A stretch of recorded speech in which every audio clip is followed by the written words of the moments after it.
Cadê o aviso de que está gravando, caramba? Agora sim. Foi. Está gravando. Então, Jorge, muito obrigada por ter aceito o convite. É a segunda vez que ele vem numa turma minha de escola e currículo. Tem sido muito bom para os alunos e você está com a palavra. Passa aí. Obrigado, professora. Obrigado, gente. Essa coisa de gravação, né, professora? Eu com os meus alunos, eu não gosto de gravar, não, porque no online eles ficam. A sala de aula é o caos, né? É E o aí, caso. quando grava, eles têm medo da gravação, porque depois o pai pode ver, né? Então eu falo assim, eu acho que eu prefiro o caos ao silêncio da gravação. Então eu fico sempre oscilando entre essas duas coisas, assim. Não, aqui vocês não vão fazer silêncio, vocês vão fazer caos mesmo com a gravação. E porque eu fico pensando que é sempre bom a gente trocar, né? A gente ouvir, a gente fala algumas coisas e ouve outras, e eu acho que assim a gente vai construindo. E enfim, a gente tem conversado muito sobre essa questão do currículo, a gente tem feito uma abordagem sobre o papel da escola, né? Então, na verdade, a nossa discussão tem sido o papel da escola, qual é e essa é uma questão que sempre me inquietou muito. Eu vou apresentar alguma coisa aqui que a gente tem conversado, mas essa foi a minha primeira questão quando eu entrei no mestrado, assim, para que tem escola, né? Porque parece que é uma coisa que está todo mundo reclamando, é uma coisa que não faz muito sentido de existir, porque se ninguém gosta, eu não consigo entender o porquê que a gente mantém alguma coisa que não faz sentido para ninguém. E aí, quando eu fui me aprofundando na pesquisa, eu fui percebendo que, na verdade, isso é uma grande falácia, assim, faz sentido principalmente para aqueles que são o principal interessado na questão, que é o estudante. É, e na minha pesquisa eu tenho visto isso, minha pesquisa está em andamento ainda, preciso terminar, na verdade, tem isso também, né? E, e, tenho discutido bastante essas questões. A professora Marili, ela é minha orientadora, ela é minha Do orientadora coração. da vida. Porque o meu orientador, na verdade, é o professor Paulo, que eu acho que é professor de vocês também. Sim. Mas a professora Marili, a gente tem uma afinidade de trocas e de divergências que eu acho que são bem, que constroem muito, assim, para as coisas que eu gosto, assim, né? Porque eu acho que quando a gente tem uma uniformidade no pensamento, a gente acaba ficando muito. Mais do mesmo, né? Assim, a gente tem um monte de gente para aplaudir aquilo que a gente está falando ali, ou aquilo que a gente acha, e não tem ninguém para provocar. Eu acho que a provocação ela é sempre importante para a gente pensar, ainda mais quando a gente está pensando na escola, está pensando sobre currículo e pedagogia. E aí, baseado em algumas leituras, a gente fez algumas reflexões aqui sobre pedagogia e currículo. E aí a gente vai ver que a gente separa aqui, né? As duas coisas. Pedagogia do currículo, a gente tem uma separação entre as duas coisas. Eu estou ligado num outro dispositivo e aí eu vejo que às vezes fica um delay, aí, às vezes o negócio mexe aqui, mas é só para a página entrar. Então a gente vai pensar um pouco sobre pedagogia e currículo. Essa é a nossa ideia aqui. Bom, então a primeira coisa que eu sempre falo assim é quem sou eu, né? Porque, tipo, a pessoa surge do nada assim. Então eu sou aluno do programa de Educação Arte e História da Cultura, mas eu sou professor de Geografia. E eu adoro Geografia. Eu acho que é a ciência... eu brinco que é ciência mãe, né? Todas as outras são auxiliares, nossa. Mas a questão da geografia, essa ideia da interação com o espaço e de a gente observar como o espaço ele se desenvolve ao longo da história e quais são as perspectivas de desenvolvimento do espaço. Esse objeto de estudo da geografia me interessa muito, porque todas as coisas que acontecem na sociedade, elas se relacionam com as alterações do espaço. E a geografia, muitas vezes, a gente se perde na discussão do que é a geografia, afinal de contas, né? Quando a gente já tem isso mais ou menos claro, que é essa questão das configurações do espaço e os diversos elementos que esse espaço se forma. Então, eu gosto muito da disciplina que eu leciono, gosto muito da disciplina que eu trabalho. E a geografia é uma disciplina que ela já trabalha com essa interdisciplinaridade. Então, não tem como você falar de geografia sem falar de matemática, sem falar de português, sem falar de arte, sem falar de literatura, sem falar de história, sem falar, enfim, porque o espaço ele se configura a partir de todas essas coisas.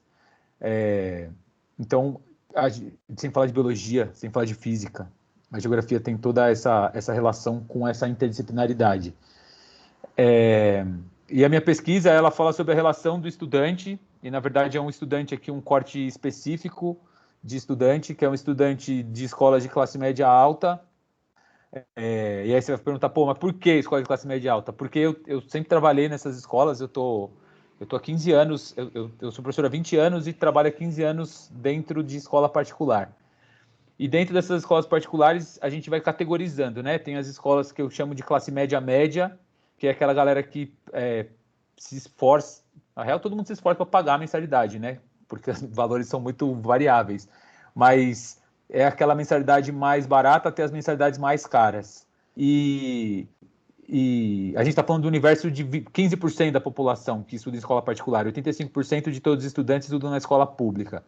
Mas eu queria saber o que esse jovem, eu quero saber, por trabalhar com eles, o que esse jovem tem a dizer, porque normalmente as relações desses jovens, eles são muito intermediadas, tanto pela escola e pela questão mercadológica, no sentido de uma escola é melhor porque tem mais alunos, ou pela questão dos pais. Então, os pais decidem pelos alunos o que é a melhor escola. E eu queria ouvir deles, o que eles consideram, quais as considerações que eles têm sobre o conhecimento escolar, como eles percebem esse conhecimento escolar. Se eles percebem hoje que a escola é importante para eles, de que forma é importante e qual a perspectiva que eles têm de contribuição para a sociedade, se é que existe alguma perspectiva de contribuição para a sociedade a partir daquilo que eles estudam. Então, essa é a minha pesquisa que eu estou... E aí tem diversos elementos dentro da pesquisa, né? Então, eu parto da questão da cultura escolar e o que é escola e o histórico da escola. Penso no adolescente, quem é esse adolescente, quais são... qual é a pedagogia e qual é a psicologia da educação voltada especificamente para o adolescente, para a partir de então analisar as percepções que eu peguei na minha pesquisa.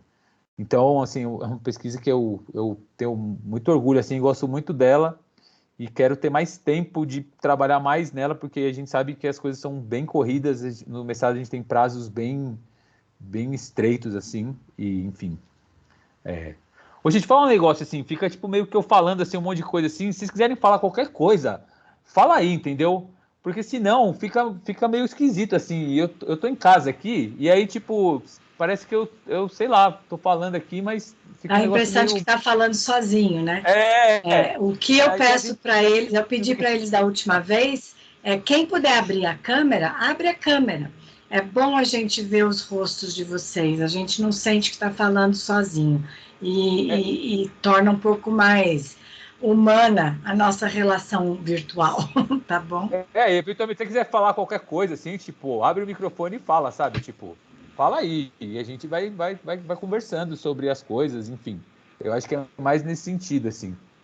Porque senão fica um silêncio assustador, assim. Enfim, e aí, dentro da minha pesquisa, eu fiz um exercício de pesquisa que falava sobre os fundamentos da prática docente, né? E aí eu queria ver qual é a correspondência entre a formação teórica e a prática profissional. E o exemplo que eu sempre dou é que todo o começo nas escolas que eu trabalho e das muitas escolas que eu trabalhei, todo o começo, aliás, todo começo de ano e meio de ano, pelo menos, para não dizer uma vez por semana, tem aquele momento que eles chamam de formação. No estado tem a formação, na prefeitura tem a formação, nas escolas particulares tem a formação. E eu sempre fui meio que da galera do fundão, assim. Sempre fui, não, eu sou da galera do fundão, sabe? Eu sou aquela galera que olha e fala assim, mano, você vê, quer mentir pra mentiroso? Tá de brincadeira, né? E aí eu via o pessoal vindo conversar e trazendo algumas coisas sobre a fundamentação da prática docente que eu falava, cara, esse cara não sabe o que ele tá falando. Ou a teoria dele não se encaixa com a prática, ou a prática não se encaixa com a teoria. E conversando com a professora Maria de Fátima, do nosso programa, a primeira coisa que ela falou, sim, se a teoria não se encaixa com a prática, tem alguma coisa errada na prática ou com a teoria. A gente precisa sentar, e esse é o nosso papel enquanto academia, enquanto universidade, entendermos quais são esses fundamentos. O que a gente, enquanto professor, pretende e quais são os objetivos que a gente quer alcançar enquanto professor e enquanto transmissão, construção desse conhecimento. E qual é o nosso foco dentro desse processo. E aí a gente percebe que essa correspondência entre a formação teórica e a prática profissional, muitas vezes ela se perde nesse meio do caminho, porque talvez, e aí essa foi uma discussão que a gente fez ontem, nos falte termos um diagnóstico mais preciso de quais são todas as nossas práticas. Por que a gente está fazendo aquilo, né? E aí, enfim, vai acontecendo um monte de coisa e aí tem uma pandemia no meio do caminho, ou quando não tem a pandemia tem outras coisas, problemas mesmo pessoais ou locais de determinadas escolas, e a gente acaba perdendo essa fundamentação da nossa prática. E aí a gente entender o que deve ser ensinado e como isso que a gente ensina deve ser aprendido, talvez seja o que fundamente a nossa ação e o como a gente faz isso, né? E como é que a gente leva esses elementos, desses fundamentos, para dentro da sala de aula? Que no final das contas é para isso que a gente está aqui, né? A gente está na sala, somos todos professores aqui. E a gente vai para a sala de aula e a nossa ação tem que ser embasada nesse conhecimento que é produzido pela universidade dentro desses fundamentos de prática docente. E aí, para a gente pensar na nossa fundamentação, para a gente pensar na nossa prática, vamos à teoria. Nada melhor do que irmos à teoria. E quando a gente pensa em teoria, e eu acho que a professora deve falar muito dessa figura aqui, que é o Yang, porque, na real, assim, a gente gosta muito dele. E a gente gosta muito dele porque ele é um cara que, além de apontar, além de trazer diagnósticos, ele traz soluções, e é um cara que se mostra aberto a compreender o que está acontecendo em outros setores. Ele não se prende somente... Claro que quando você defende uma ideia e você desenvolve essa ideia, você vai defendê-la. Mas ele não se priva de ouvir ou de tentar entender o que os outros posicionamentos relacionados a currículo traz para ele sobre isso.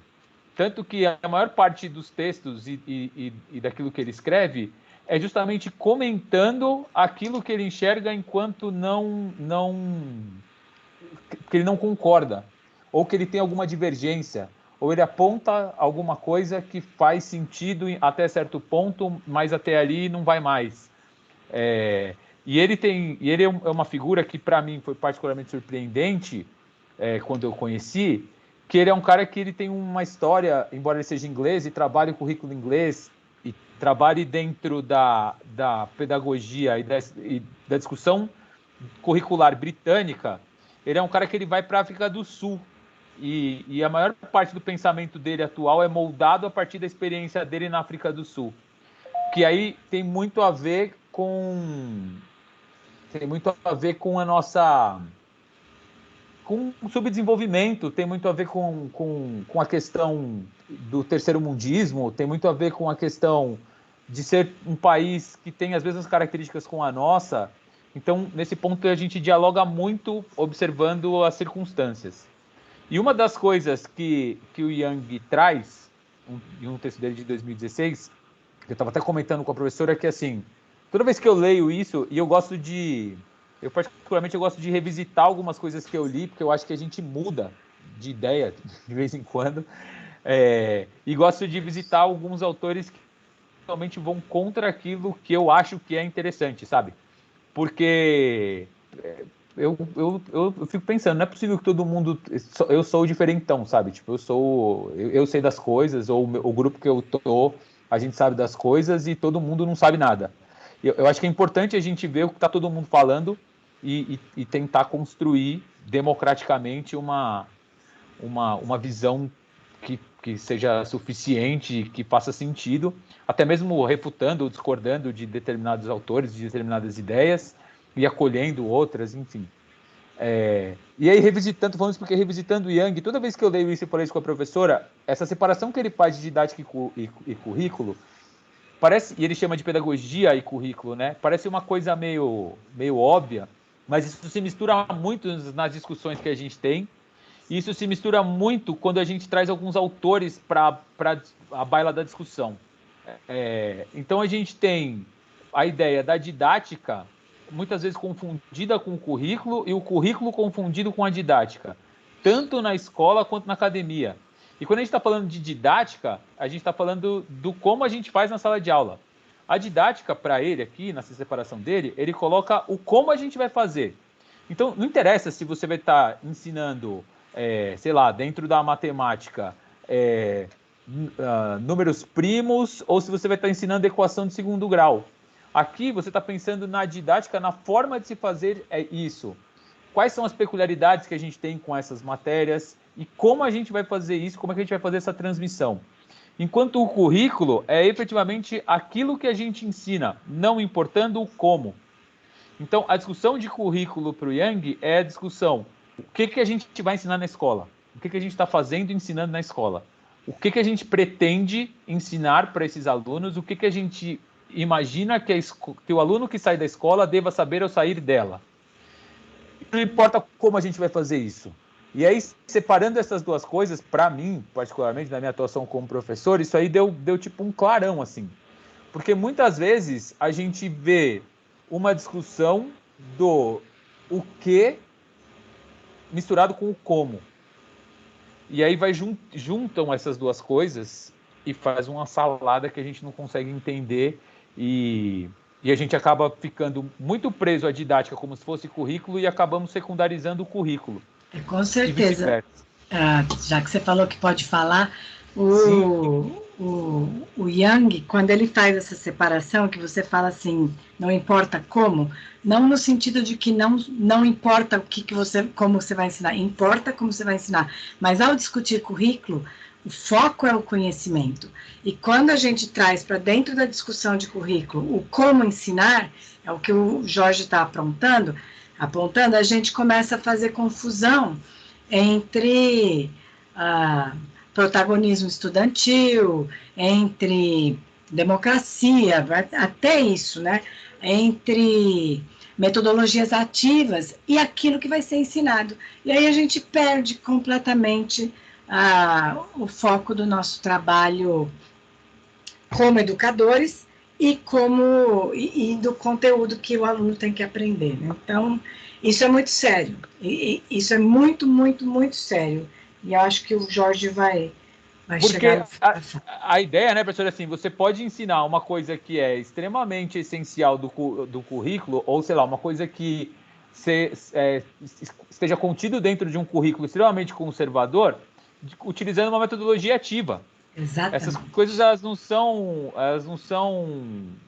excludentes. Isso. E você pode utilizar um currículo amplamente liberal dentro de uma didática super tradicionalista. Então, essas duas coisas elas se separam nesse lugar para o Yang. E isso aí é uma coisa bem, bem legal que ele traz, né? E claro que, no final das contas, o Yang é um estudioso do currículo, principalmente. Então, para ele, o que vai ensinar importa mais do que o como fazer. Ele nem questiona tanto o como fazer. Para ele, é importante o que a gente pretende e o que a gente quer ensinar para esses nossos alunos, o que a gente quer dentro das nossas escolas, dentro das escolas no geral. Bom, aí aqui eu peguei essas finalidades educativas do Libânio para a gente colocar o que é esse currículo, né? E o que são essas finalidades educativas. E essas finalidades educativas, elas são visões e interesses sociais que disputam. E essa disputa, ela é política.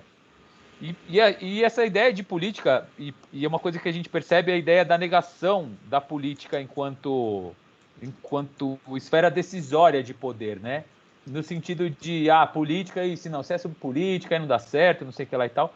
E aqui, quando a gente está falando de política, a gente está falando num sentido maior mesmo, de que a gente não se mate, que a política seja uma possibilidade de nós sentarmos à mesa e conversarmos e tentarmos chegar a um denominador comum ali. Ou não, ou que você tenha um determinado grupo que consiga estabelecer determinadas ideias e que traga isso à discussão da sociedade como um todo. E essa discussão como um todo é política, né?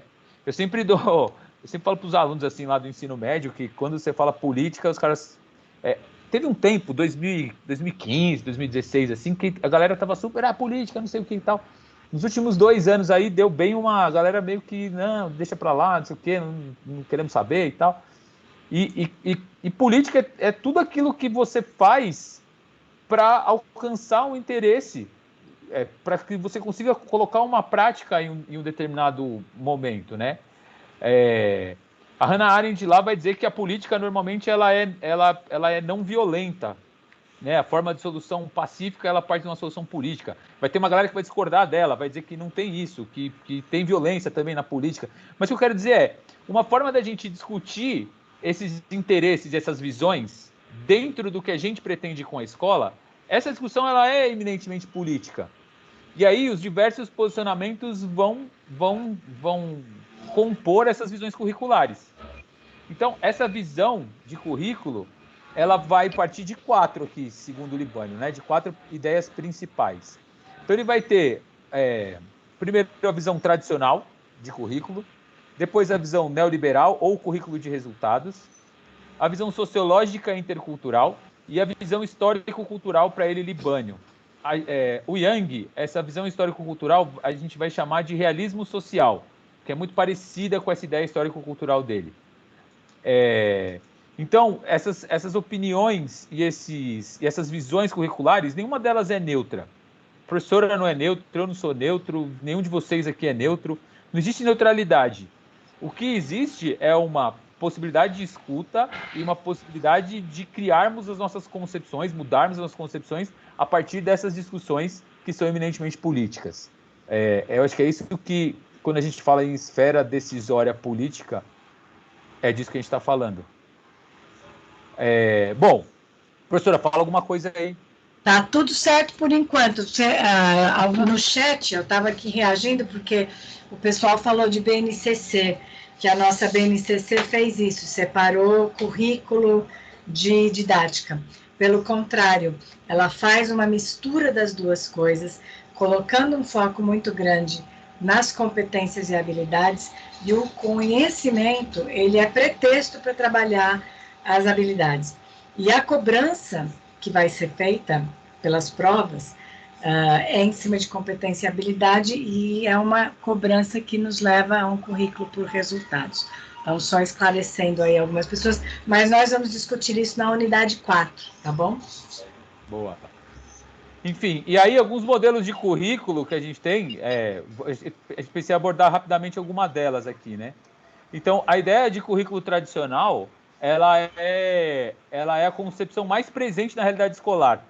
Então, gente, tá tendo um agito aqui danado aqui, viu? Eu aqui moro também. no centro da cidade aqui, tá? Enfim, qualquer barulho aí. Bolsonaro deve estar falando alguma coisa. Porque... eu sei que a galera tá causando aí. Tá causando. Política, né, gente? Política. Ele tá se pronunciando agora, por isso. Ah, entendi. Então tá um agito aqui danado. Enfim, a ideia de currículo tradicional, embora a gente pense que o currículo tradicional, ele foi secundarizado, ele foi escanteado, ele é o mais presente na realidade escolar hoje, né? É o currículo que a gente tem na maioria das escolas. É uma visão conservadora, e aqui a ideia de conservador, eu sempre tento colocar isso, não é uma ideia de você antagonizar alguma coisa, de você colocar o conservadorismo. O conservadorismo é uma posição social legítima e é uma posição social que o que vai se criticar eventualmente com relação ao conservadorismo é uma espécie de reacionarismo a alguns valores sociais que são trazidas hoje. Mas o conservadorismo enquanto posicionamento, ele é extremamente válido e extremamente importante. Porque a diferença entre o liberal e o conservador, e aqui a gente tem uma confusão em português, né? Porque normalmente essa palavra liberal, ela está mais associada ao inglês lá, liberal. A gente usa em português, usaria mais progressista. Então, no sentido de você ser mais conservador, você mais progressista, o progressista ele vai acreditar que as mudanças todas que são feitas no mundo, elas são boas e são benéficas e são importantes, e ela deve acontecer e vamos que vamos. Enquanto o conservador vai olhar essas mudanças e vai falar, cara, as coisas existem e tem um porquê de ser delas existirem. Não dá para a gente meter o pé e mudar as coisas de qualquer jeito porque algumas coisas devem ser pensadas e obedecidas e são trazidas ao longo da história da humanidade a partir de uma história e de uma tradição que deve ser respeitada. Então, você tem duas posições que são dignas e são válidas dentro do discurso, e a visão conservadora, ela vai reunir muitos liberais dentro dessa... É muito louco isso, né? Porque parecem posições antagônicas, mas muitos liberais vão ter uma visão tradicionalista do currículo, com uma ideia de preservação de determinados costumes e de determinadas ideias dentro desse currículo. Eu acho que um exemplo atual disso é a nossa BNCC com um viés muito tecnicista, que é da escola tradicional, mas que está sendo implementada por pessoas ditas liberais, né? Do liberalismo, do neoliberalismo. Então... Isso. Então, essa ideia de preservação de costumes, ela é a visão conservadora do currículo, né? E os pilares desse currículo tradicional são tradicionais na história do Brasil, né? Desde os jesuítas, então, desde a visão católica e da educação católica que a gente tem.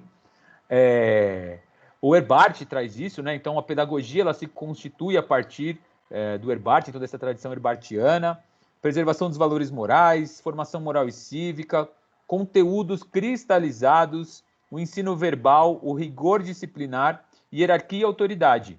Então, a ideia de que o professor ele transmite para os alunos a partir de uma verbalização e a partir desse rigor de disciplinas a preservação daquilo que se construiu na humanidade, dos valores morais vigentes à época.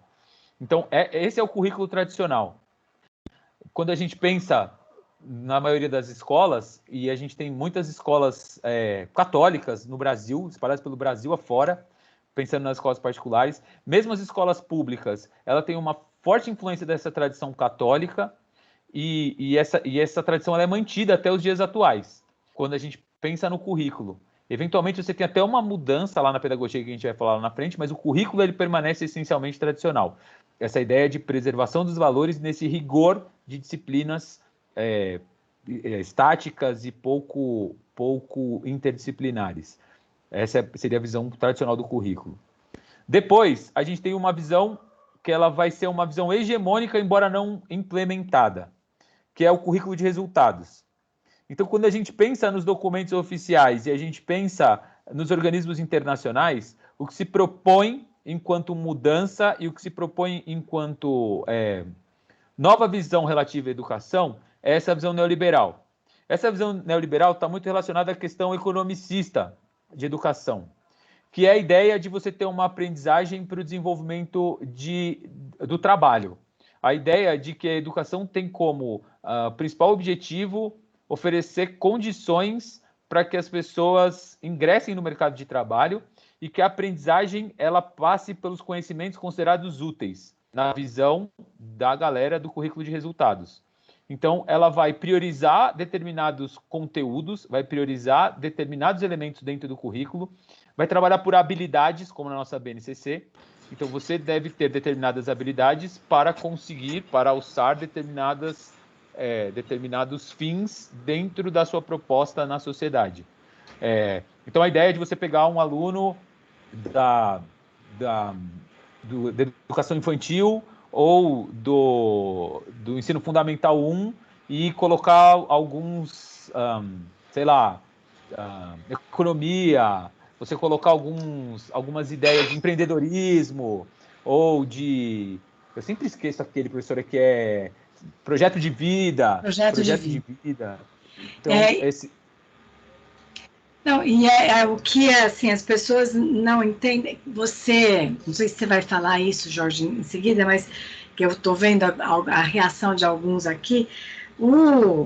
Quando a gente fala aqui a preparação para o mercado de trabalho, isso não é ruim. Obviamente, as pessoas precisam trabalhar, precisam ganhar sustento, precisam ir para o mercado de trabalho. Mas a questão é a forma, quando você vai ler a BNCC, de uma maneira profunda, comparando desde a introdução até os resultados e a operacionalização dela, você começa a ver que esse preparo para o trabalho não é um preparo integral da pessoa para pensar, para a cultura, para o conhecimento científico, é simplesmente o preparo para um trabalho imediato, para o cotidiano, para a resolução de problemas da realidade, para o seu contexto. E quando você diz para as pessoas, eu vou te preparar para o seu contexto, aqui eu estou impedindo essa pessoa de ter uma formação que permita ela olhar para além, que é justamente essa discussão que eu acho que o Jorge vai trazer, mas como essas coisas vão puxando, eu sei que o povo está reagindo, eu vou entrando, mas é isso. E na real aqui, acho que nesse primeiro momento, a ideia não é nem a gente... todas essas visões de currículo, elas estão postas e são válidas dentro da discussão. Sim. A gente não está nem questionando aqui essa ideia de se a gente considera boa ou ruim. A gente está dizendo que essa é a visão hegemônica e essa é a finalidade deste tipo de currículo.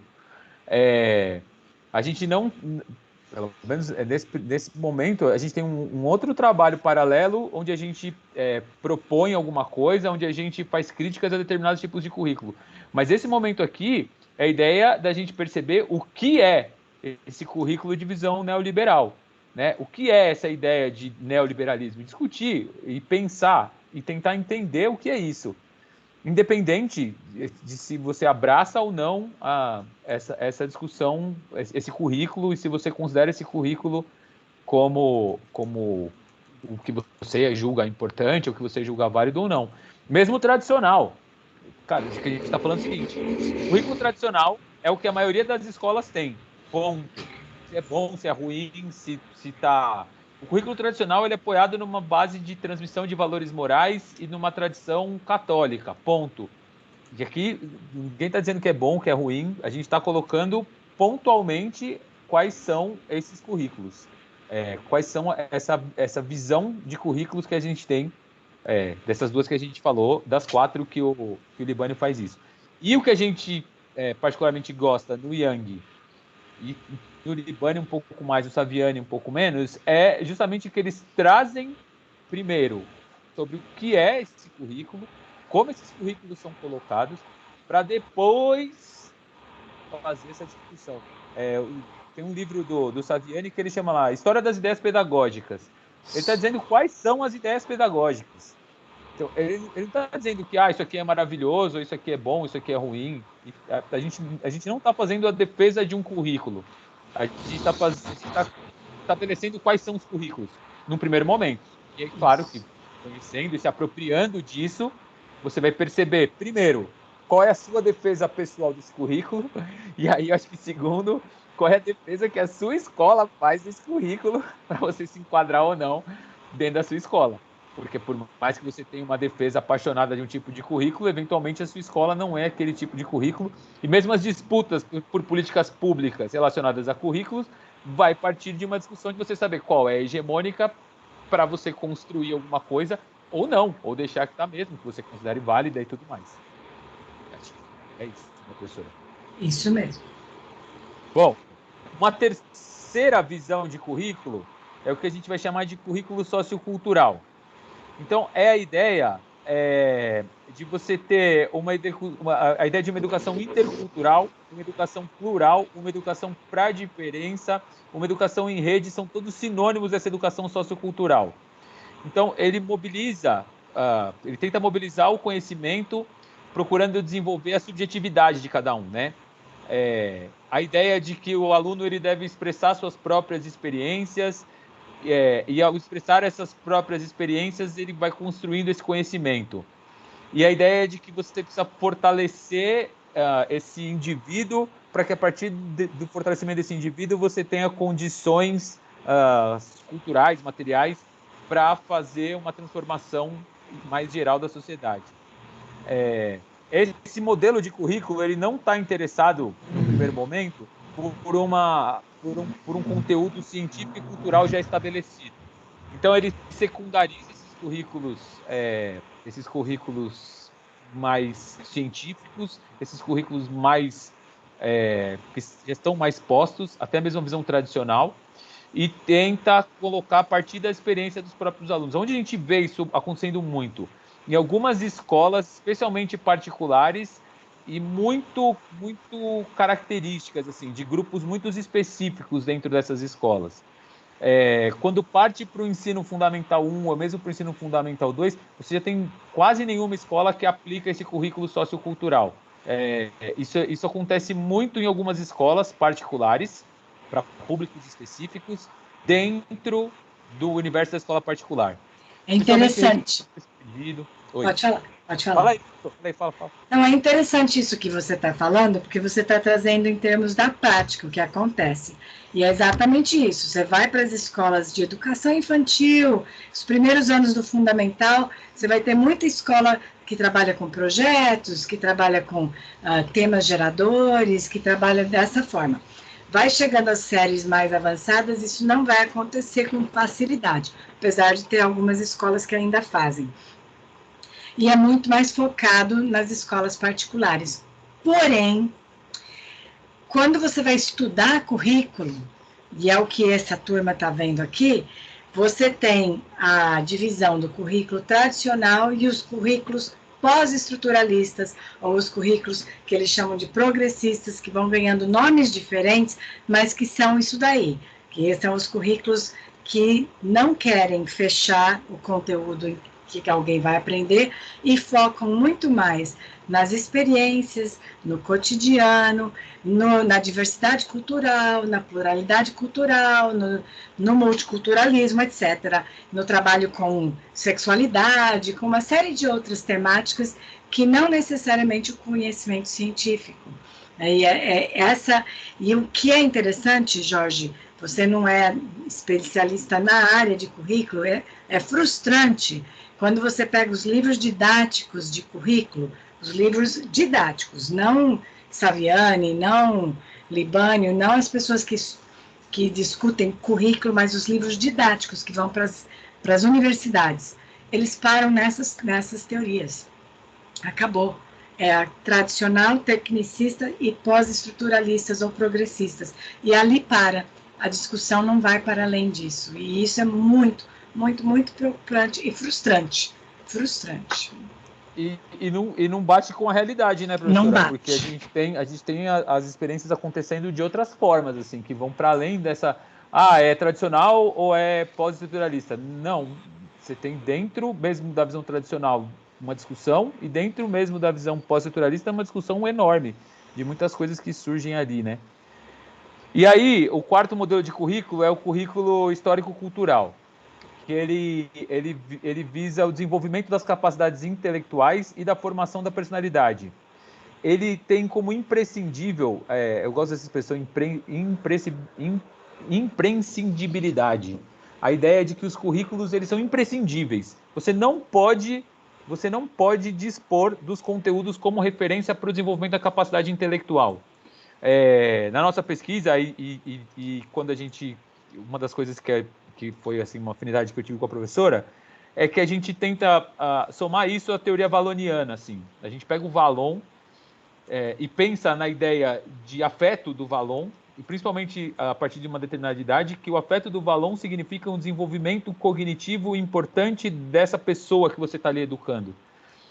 E que esse desenvolvimento intelectual ele é fundamental para essas pessoas, para todas as pessoas, e dentro desse currículo ele vai dizer que essa capacidade intelectual ela é possível a partir de uma referência, e essa referência ela vai ser o conteúdo que a escola visa oferecer. Então não pode ficar aberto, tipo, vamos falar das vivências e tudo mais e tal. Ao mesmo tempo, ela não despreza essas vivências. Ela consegue integrar o campo do conteúdo ao campo das próprias experiências dos alunos, né?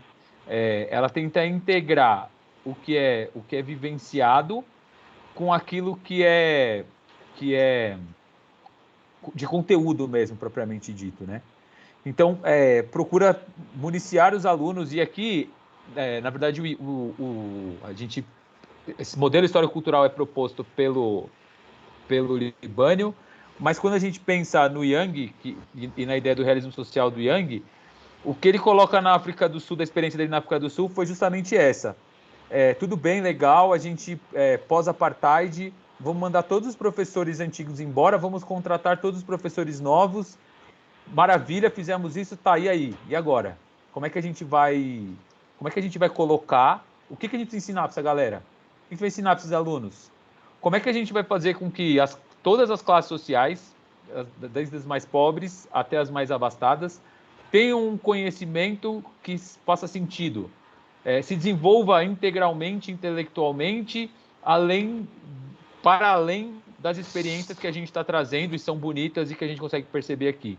E ali ele sai de uma ideia que estaria relacionada mais a uma ideia sociocultural e forma o realismo social do Michael Young, né? Então aqui você proporciona para o seu aluno esses instrumentos conceituais, você proporciona para ele conceitos científicos e tenta colocar esses conhecimentos científicos atrelados às experiências que se tem. Mas em determinados momentos você precisa oferecer subsídios técnicos, científicos para esses alunos, para que eles consigam compreender a realidade em que eles estão inseridos. Esse modelo de currículo histórico-cultural, ele é muito difícil de ser aplicado hoje na prática, porque ele requer uma habilidade muito grande e uma habilidade formativa, de formação dos professores muito grande, e as escolas assimilarem esse discurso, né? O que a gente tem percebido é que em algumas escolas de ponta, principalmente, tipo Caras e tudo mais, né? Algumas escolas mais atreladas a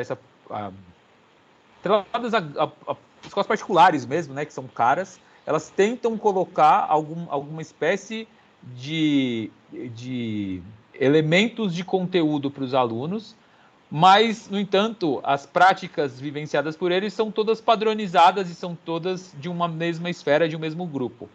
O que esse currículo histórico-cultural, ele tenta acompanhar a diversidade sociocultural, acompanhar as desigualdades presentes na sociedade e inserir dentro dessa questão os conteúdos e oferecer para todos os indivíduos esses conteúdos.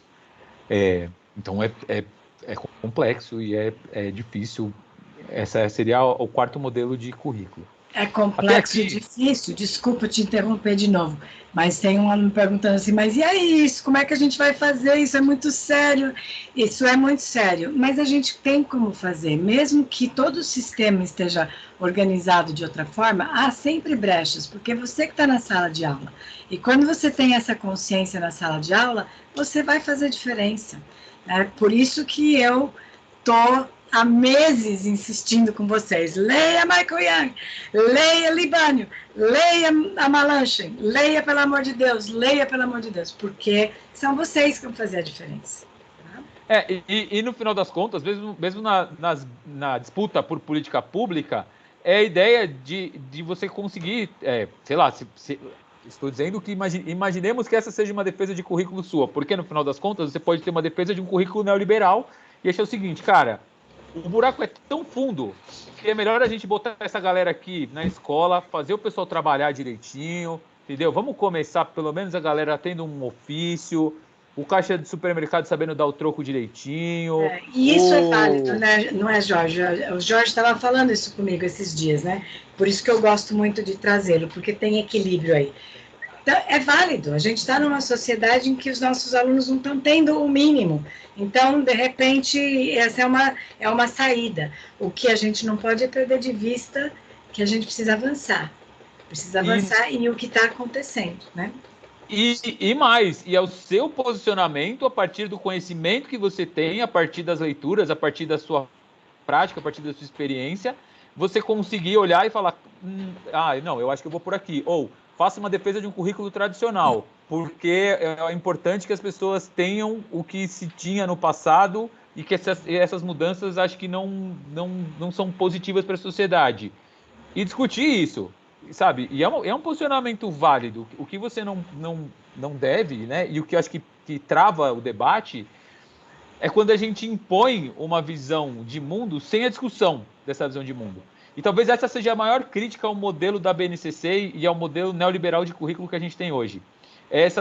Não é nem, aliás, é também, muitos críticos fazem a crítica também do currículo em si, mas eu acho que uma crítica que é muito pertinente é a crítica da forma como esse currículo é implementado. Não se ouve a comunidade, quando digo comunidade, é a comunidade acadêmica, não se ouve os professores, é isso aqui, a gente vai fazer e vamos colocar dessa forma e vai ser desse jeito. E tem uma meia-culpa nossa, enquanto professores também, que é da gente parar e olhar e falar, cara, isso faz sentido, sabe, pro que eu estou propondo.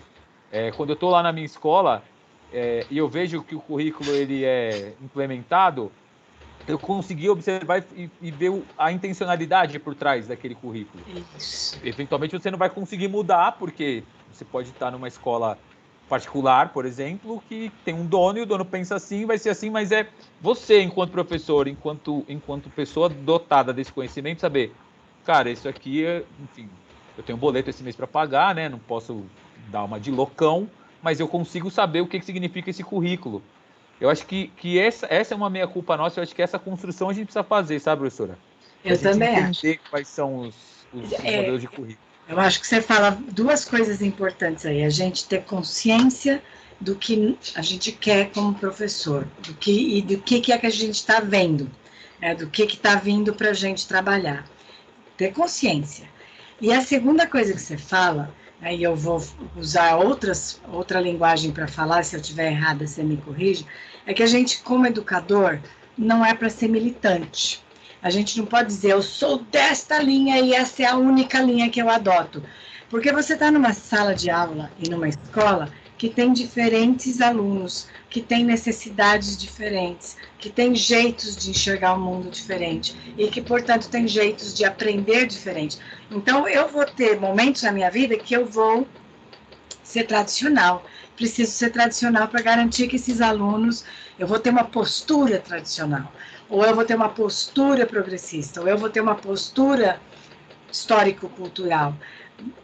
Mas eu preciso saber, eu não posso ser militante, eu não posso ser uma pessoa que enxerga o mundo de um único jeito dentro das teorias de conhecimento, de currículo. Eu preciso abrir minha mente e saber o que eu vou trabalhar e saber que tipo de homem eu quero formar, para que tipo de sociedade eu estou querendo formar esse homem.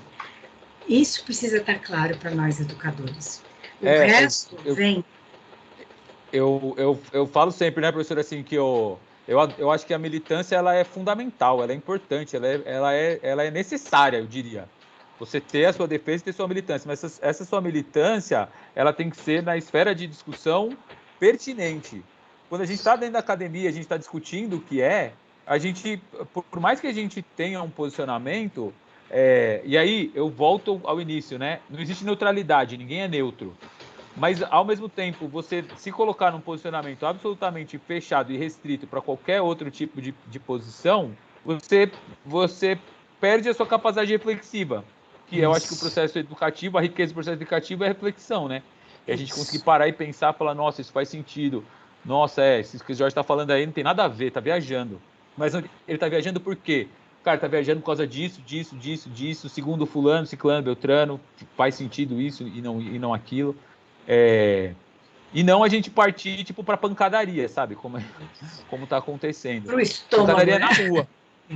Pancadaria na rua. Na rua vale tudo. Vai lá, cartaz, enfim, é isso aí. Faz parte do jogo democrático.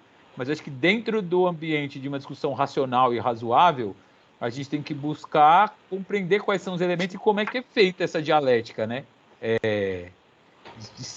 Trazendo posicionamentos válidos, de premissas válidas, de ideias que são conhecidas. E não assim, eu acho que isso aqui é bom porque eu quero achar aí, tá tudo bem, tô achando, e, né? Acho que isso essa é uma conversa que a gente sempre tem, assim, eu converso muito com a professora sobre isso. Porque a gente vê de todos os espectros políticos, né, professora? Assim, desde a galera mais progressista até a galera mais conservadora, uma militância apaixonada, que é bonita até, mas é contraproducente, no final das contas. Que não tem a gente vai ficar nesse atoleiro, sabe? ou uma... não vou ver o que a Marili fala não, porque a Marili é muito conservadora. O que ela fala também, sabe, cai numa esfera de uma coisa pessoal que a gente perde dentro da discussão, né? Exatamente. Bom, fala aí, professora. Não, só reforçando, o Eliéder está aqui falando, a gente precisaria encontrar um currículo ou um jeito mais harmonioso de trabalhar. E é mais ou menos isso que a gente está falando. E eu acho que é isso que o Jorge vai apontar agora. Existe formas mais harmoniosas, que é justamente, na minha opinião, o que o Michael Young tenta fazer quando ele fala, currículo é uma coisa, didática é outra. Então, eu posso ter didáticas progressistas, eu posso ter didáticas ativas, jeitos de trabalhar, eu posso ser democrático nas minhas posturas, mas eu tenho conteúdo para ensinar. Conteúdo para ensinar. Eu tenho que ter conteúdo para ensinar. É isso. E eu não posso perder de vista o meu aluno, né? Eu não posso perder de vista o meu aluno. A ideia do realismo social do Michael Young, e aí ela entra junto com nesse modelo aqui histórico-cultural, é a ideia de você olhar o conhecimento, tentar dar foco para o conhecimento, para aquilo que você pretende com esse aluno. Né? Aonde você quer fazer ele chegar? Porque a gente tem um foco, que era um foco no professor, a gente parte desse foco do professor para o foco no aluno. Então, quando eu digo foco, é assim, que o professor era o detentor de saber, então eu, como professor, tenho que me preparar e eu vou conseguir passar isso para qualquer aluno, independente de quem for, eu vou conseguir ensinar e ponto final. Essa seria uma visão tradicional, né? O foco no aluno cara, meu aluno, eu preciso ver todas as peculiaridades dele e vou transformá-lo e vou deixá-lo pensar e agir conforme as questões, as necessidades dele, indivíduo. E o que eu acho que é proposto pelo Young é a ideia da gente olhar o currículo, da gente olhar o conteúdo. O que a gente vai oferecer com esses conteúdos, sem deixar de olhar para o aluno. Essa eu acho que é a grande inovação do realismo social do Young. Porque a gente tem que saber, e aí esse background dele é sempre importante a gente pensar, né? Que ele é um cara da sociologia e ele é um estudioso de currículo. Então, a preocupação primeira dele é o currículo, é o que nós vamos ensinar para esses alunos, independente de quais são esses alunos.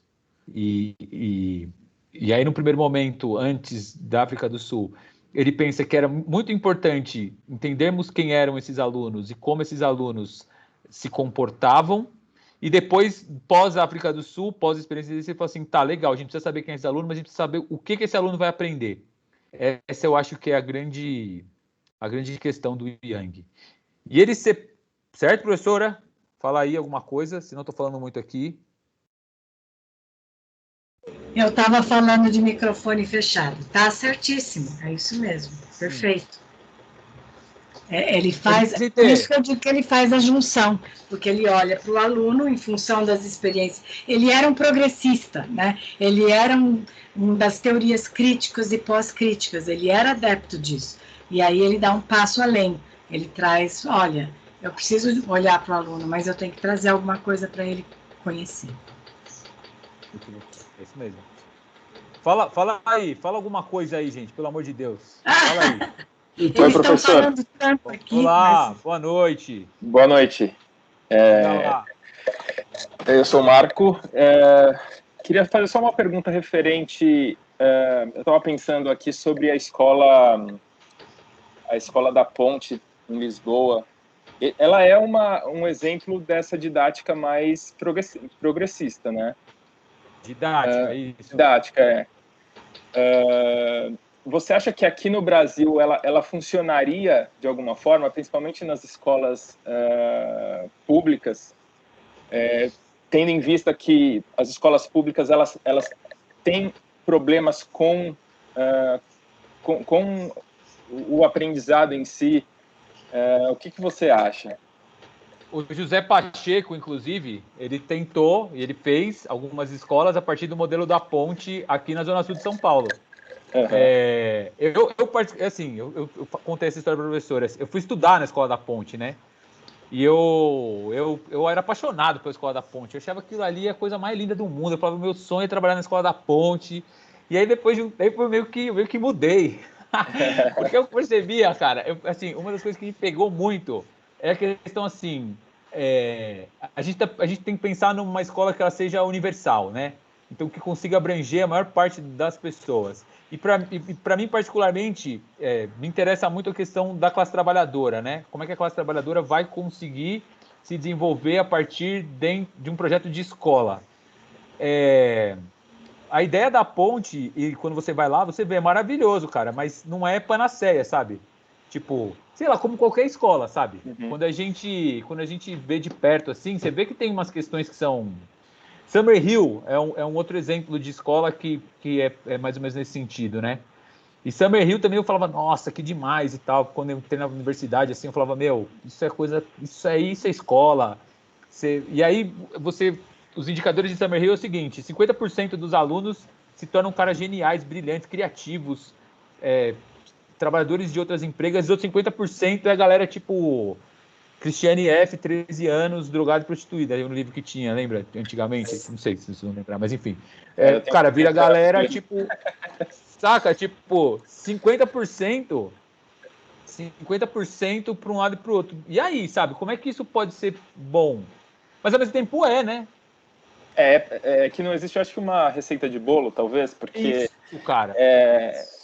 Às vezes implementar uma verdade apenas é o que acaba acontecendo. 50% vai se dar bem, 50% talvez não consiga. Perfeito. É isso. Quando as pessoas me perguntam qual é a escola que eu sonho hoje, né? A escola que eu sonho hoje. A escola que eu sonho hoje é uma escola que uma diretora ou uma coordenadora pedagógica competente, capacitada, possa virar para um aluno e dizer o seguinte: eu acho que essa escola aqui, ela não é legal para você. O ideal seria você ir para aquela escola ali. E aí ter uma outra escola no mesmo bairro com outras características, mas que abranjam aqueles alunos e que a gente consiga escolher a escola dentro de uma ideia didática, um único currículo, né? Um único currículo, mas com diversas didáticas que possam abranger os diversos alunos diferentes. Uma triagem, porque a ponte, né? É isso. Porque a ponte nada mais é do que um modelo de didática. O que se aprende na ponte e o que se prepara e aonde se observam os indicadores da ponte são os indicadores da educação portuguesa. Uhum. Então, eles pegam a mesma prova que se aplicam para todas as escolas de Portugal e usam na ponte. Ou seja, o currículo da ponte, ele não é, e nem poderia ser, diferente do currículo das outras escolas. O modelo da ponte é um modelo pedagógico, é um modelo didático. Didático diferente, né? É isso. Então, assim, eu fui para lá, eu gostei de ter ido, de ter visto e tudo mais. Eu acho lindo, eu gosto pra caramba da ponte, mas eu não sei se é para mim, assim, sabe? Ou talvez seja também, não sei. Aqui no Brasil eles fizeram o Pacheco veio para cá e abriu o Projeto Âncora. O Projeto Âncora não deu certo. Não deu certo. E você escuta umas coisas assim que o Pacheco fala que talvez a gente discorde, né? Mas exatamente. Assim, você chega lá em Portugal, cara, você tem resultados. Você tem resultados importantes ali. Professora, será que esse não êxito da Escola da Ponte aqui no Brasil, por exemplo, será que também é uma questão cultural nossa? Porque... Não sei porque alguns bastidores chegaram aos meus conhecimentos.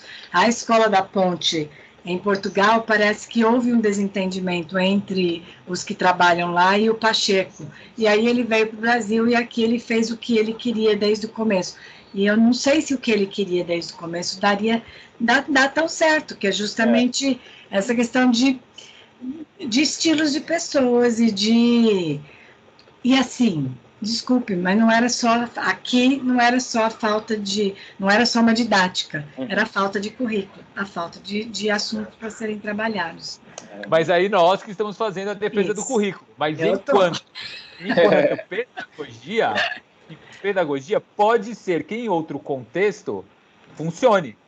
Pode ser que com outros pressupostos que amparem aquela ideia funcione. Mas aí você teria que experimentar.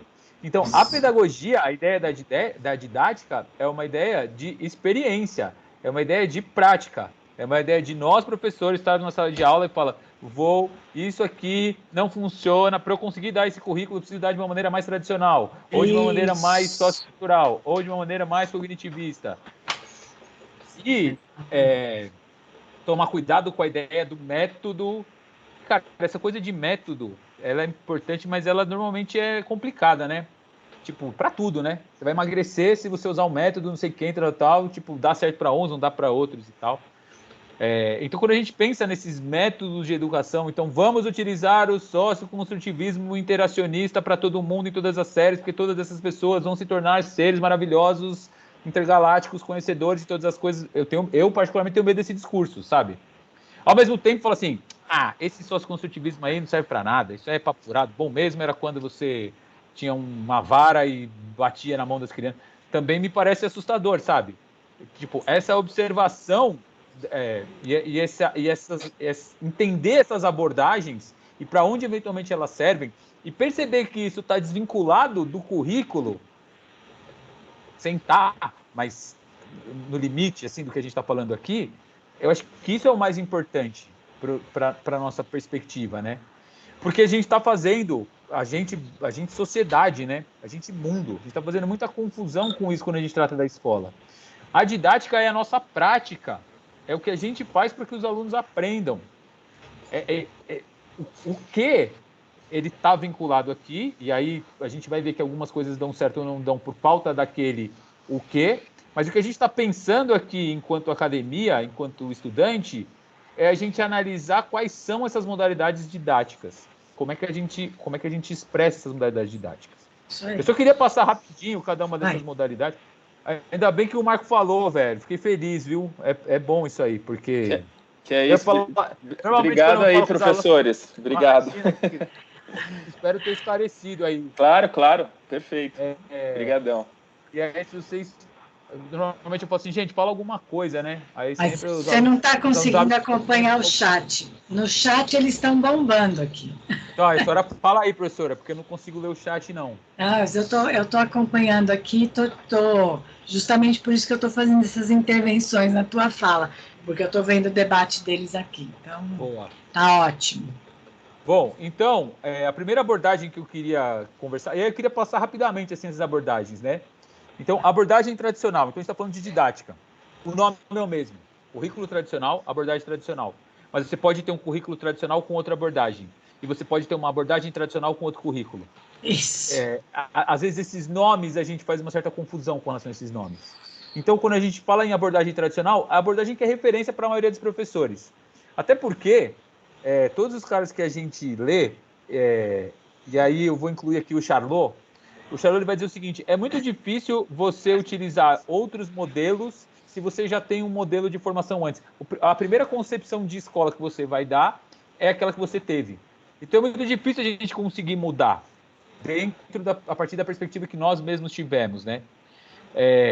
Cara, quando eu me formei, assim, o meu sonho na vida, que eu queria da vida, assim, era dar aula no cursinho. Eu achava aquilo ali a coisa mais... Eu contei, professor, essa história. Eu achava aquilo ali a coisa mais maravilhosa do mundo. Eu falava, putz, eu acho que é ali. Porque eu, quando falando do cursinho, eu achei que eu aprendi um monte de coisa, eu achei que eu consegui ver consegui ter uma outra noção de mundo. E aí, putz, fui dar aula no cursinho, aí depois de uns 2 anos, assim, eu falei, acho que não é isso aqui, viu? Não sei se tem a ver esse negócio aqui. Por quê? Porque eu fiquei pensando, na verdade, talvez eu tenha aprendido as coisas que eu aprendi no cursinho, não pela abordagem que eu tenha tido, mas pelo currículo que é oferecido lá, e mais do que isso, pela minha maturidade naquele momento de entender as coisas que falaram para mim de um outro jeito que eu não tinha entendido. Vocês ficam confusos, dá para entender o que eu estou querendo dizer aqui.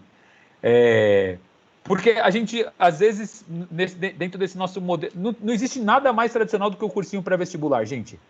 A tradução de uma abordagem tradicional é o cursinho.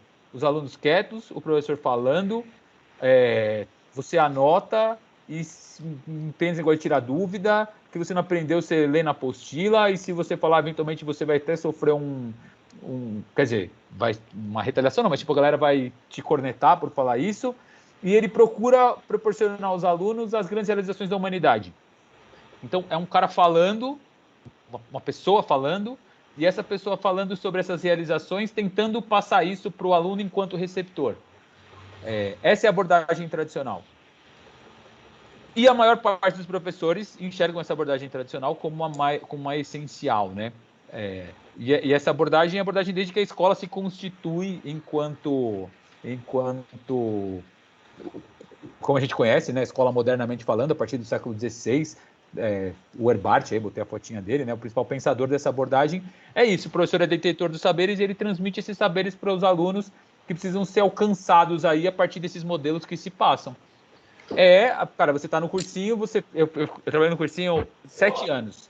Depois, no 7º ano, eu já entrava na sala sem estudar o que eu ia falar, porque eu já sabia, e sabia até em que momento falar o quê, de que jeito, como. E não tinha dúvida que alguns alunos, tipo, aprendiam e sabiam e tudo mais, mas é uma espécie de abordagem tradicional. Professor. E aí sempre Oi, querida. Dá licença, é a Ayla. Mas essa parte específica, assim, dessa questão tradicional, de cursinho e tal, não é porque a gente entre aspas, assim, obrigado a fazer isso por conta de como são as provas para entrar em faculdade e tal. Porque, por exemplo, tem uma escola que é nessa linha construtivista e tal, que eu conheço, e, na verdade, na educação infantil, até assim, os primeiros anos do ensino infantil e tal, é tudo uma abordagem construtivista e tudo mais, aquela coisa bonita e tal. E aí vai chegando esse período pré-vestibular, 9º ano, primeiro e tal, eles mudam, porque, na verdade, os alunos vão ter que saber daquele jeito tradicional por causa do vestibular. Tipo, ou você faz direito visando a prova do vestibular, ou então você, assim, vai barrigando, né, digamos assim, a faculdade. É uma coisa tradicional já nesse modelo nosso, né, acadêmico. E aí o problema é esse, como que eu posso mudar, sendo que esse modelo é o que tem, tipo, para quem quer entrar numa faculdade. Eu entendi o que você falou, e eu concordo no sentido assim, na hora que o bicho pega, vamos pro tradicional, porque a gente vai botar os alunos na faculdade. Isso. Né? Na hora que a coisa funila, vamos pro tradicional. A questão aqui, eu acho que principal, é que nós não estamos sabendo utilizar as outras abordagens. A gente utiliza a abordagem tradicional porque é que a gente sabe melhor. Porque você é capaz de transmitir esses conhecimentos, esses conteúdos quer dizer, nós, analisando todo esse processo e analisando essas diversas abordagens, vamos perceber que é possível você ensinar matemática, português, aquela parte da disciplina mais, assim, tradicional em outras abordagens. É que, na verdade... Desculpa. Imagina, isso mesmo. Assim que é bom, que, na fala verdade, aí. não tem que ser uma coisa mais... tipo assim, quando chega nessa época, você não tem muito tempo, porque inicialmente, cada criança tem o seu tempo, você respeita e tarará, mas vai chegando essa época, você também não tem. Tipo, se o cara não conseguiu aprender isso nesse ano que vem já é um ano a menos para estudar, entendeu? Então, assim, eu acho que o negócio é meio complexo, assim, em relação a tempo e tudo mais, né? E aí, como você consegue fazer isso? Enfim. Eu gostaria de complementar o que ela passou. Na última participação que a gente teve com a professora Marili, eu falei sobre tempo, né, Pro? E aí a Ayla trouxe aqui de novo o tempo de volta aqui. O tempo é o nosso maior inimigo aqui, né? E aí, legal. Eu tenho um currículo, eu tenho algo a ser passado, e a gente se preocupa com a didática, a gente esbarra na didática, que é o como fazer para aprender aquilo que a gente determinou. Aí chega os últimos anos, é uma enxurrada de informação, vários livros obrigatórios que você tem que ler, uma matemática densa, uma física que começou, para muitos, no primeiro colegial, não assimilou ainda. Isso que eu só falei, algumas das disciplinas que o pessoal tem mais dificuldade. Eu acho que não estou sendo aqui, não quero discriminar, mas eu entendo que algumas disciplinas não que sejam mais fáceis de aprender, mas é mais fácil a discussão, tem um diálogo, A matemática eu trago puxo sardinha pro meu lado, porque eu gosto muito. Ou você aceita, ou você aceita, né? Você tem que, muitas vezes, entender a regra do jogo para poder seguir adiante, né? E aí, como que você vai entender essa regra do jogo? O currículo está ali e vai cair no vestibular, treinar a bunda sentada, né? Você fica ali horas e horas fazendo vestibular. Tá certo isso, a gente vai mudar. Na sua perspectiva, agora eu já jogo para um lado pessoal. Você acha que vai mudar essa nossa forma de entrar no vestibular? Vai mudar isso? Ou Então, numa faculdade? Então? Mas acho que são duas coisas. Eu acho que o que a Ayla colocou, e eu acho que o Fernando complementou também, é quando a gente pensa num currículo e no tipo de currículo que a gente tem, a gente vai acabar encaminhando ele para o vestibular. Só que a gente está mudando, inclusive, esse currículo aí, do que se pretende para o vestibular. Né? Esse currículo está mudando. E aí, eu acho que a questão é, quando você faz uma abordagem bem feita, seja qual abordagem for, quando você consegue se aproximar dos objetivos dessa abordagem, se você tiver aquele conteúdo, se você tiver aquele currículo lá atrás, você vai conseguir utilizar a abordagem durante toda a sua vida, porque a ideia é você instrumentalizar o aluno para que o cara compreenda a matemática, ele compreenda o que é um número, ele compreenda por que a gente tem de 0 a 9 e não de 0 a 3. Ele compreender todas essas dimensões vai fazer com que todos os outros processos matemáticos fiquem mais fáceis. Mas isso seria um primeiro passo, né? E o outro segundo passo, e aí pensando até na geografia, você faz perguntas para o aluno dentro do vestibular que é para ele não saber, entendeu? Que é para derrubar o cara. Então a gente já parte de uma ideia que eu não quero saber o que ele sabe, eu quero saber o que ele não sabe para justamente ele ficar nesse meio do caminho, né? Pensando também na questão do tempo, a gente tem uma pressão social, obviamente, que é colocada. O cara tem 17 anos, ele tem que entrar na universidade. Só que eu acho que essa é uma discussão que a gente precisa fazer também, né? Será que com 16, 17 anos é a idade para o cara estar na universidade, sabe? Eu acho que a gente precisa pensar nisso, porque o que mais está tendo aí é a galera, tipo, mudando de profissão depois ao longo do caminho, né?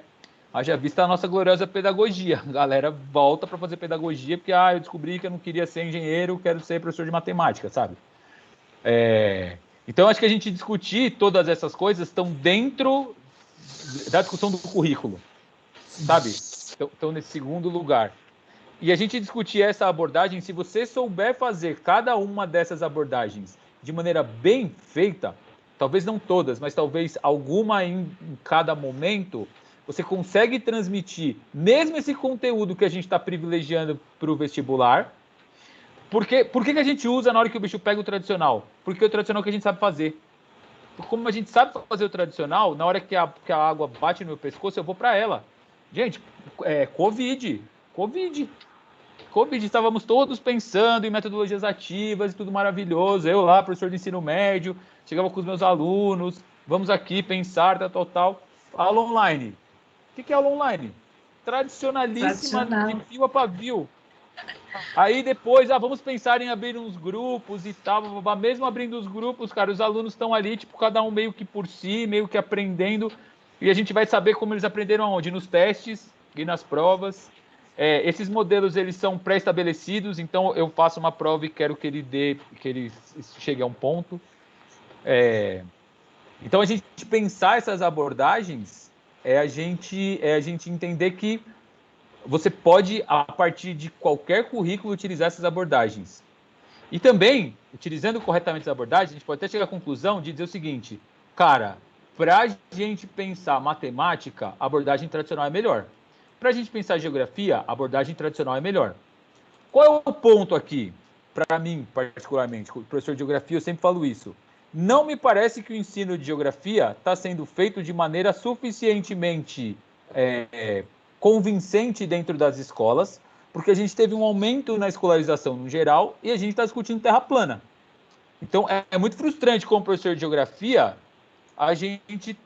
algum fundamento a gente perdeu dentro dessa nossa abordagem que a gente não conseguiu transmitir para o aluno para ele perceber que, cara, não. E aí, independente se você foi para matemática, para engenharia, para física, para pedagogia, para qualquer outro lugar, sabe? eu acho que deve ser muito frustrante para o professor de matemática, na hora que o cara, tipo, vai fazer um cálculo de juros simples, tipo, sei lá, o cara, eu ganhei 100 mil reais na loteria e eu vou ganhar 1% ao mês no CDB. Meu Deus, 1% de 100 mil, eu acho que deve ser um negócio, tipo, frustrante, saca? Não estou nem dizendo para você saber a fórmula de Bhaskara ou fazer uma equação de segundo grau ou calcular a curva de infecção do Covid, mas o mínimo nos parece parar com relação a essa abordagem, porque está no nosso currículo, a gente aborda, mas a maioria das pessoas não estão conseguindo, não saem da escola sabendo aquilo que elas deveriam saber. Não sei se eu fui claro no que eu quis dizer aqui. Eu Fala tenho aí. uma dúvida. Oi. Eu sou a Renata, prazer. Oi, prazer. Eu vejo essa questão da abordagem tradicional e também um resgate da abordagem clássica, onde se resgata o currículo com a base no trivium e no quadrivium, né? E essa questão, assim, são algumas escolas, como tem o Colégio Porto Real, no Rio de Janeiro, que utiliza essas características, tem outros que eu pesquiso.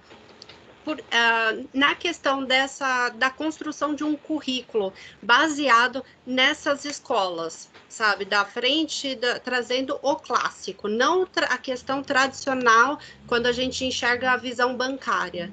Como que estamos, assim, na questão global, se for pensar numa questão global? Então, essa questão bancária é uma questão de abordagem segundo Paulo Freire. Que ele vai questionar com relação bancária não tem necessariamente a ver com o currículo, Exatamente. Tem a ver com a pedagogia. Ele vai dizer o seguinte, a gente pega os alunos e coloca todos os alunos dentro de uma mesma caixinha. O Paulo Freire, o método do Paulo Freire, ele é uma abordagem. Ele não discute o currículo. Muito pelo contrário, o Paulo Freire defende o currículo tradicional. No sentido de que você tenha matemática, português, total, e que aí a partir da apropriação disso, a classe trabalhadora consiga... Então, essa ideia de educação bancária é a ideia de tratarmos todos os alunos dentro de uma mesma caixa, dentro de uma mesma esfera.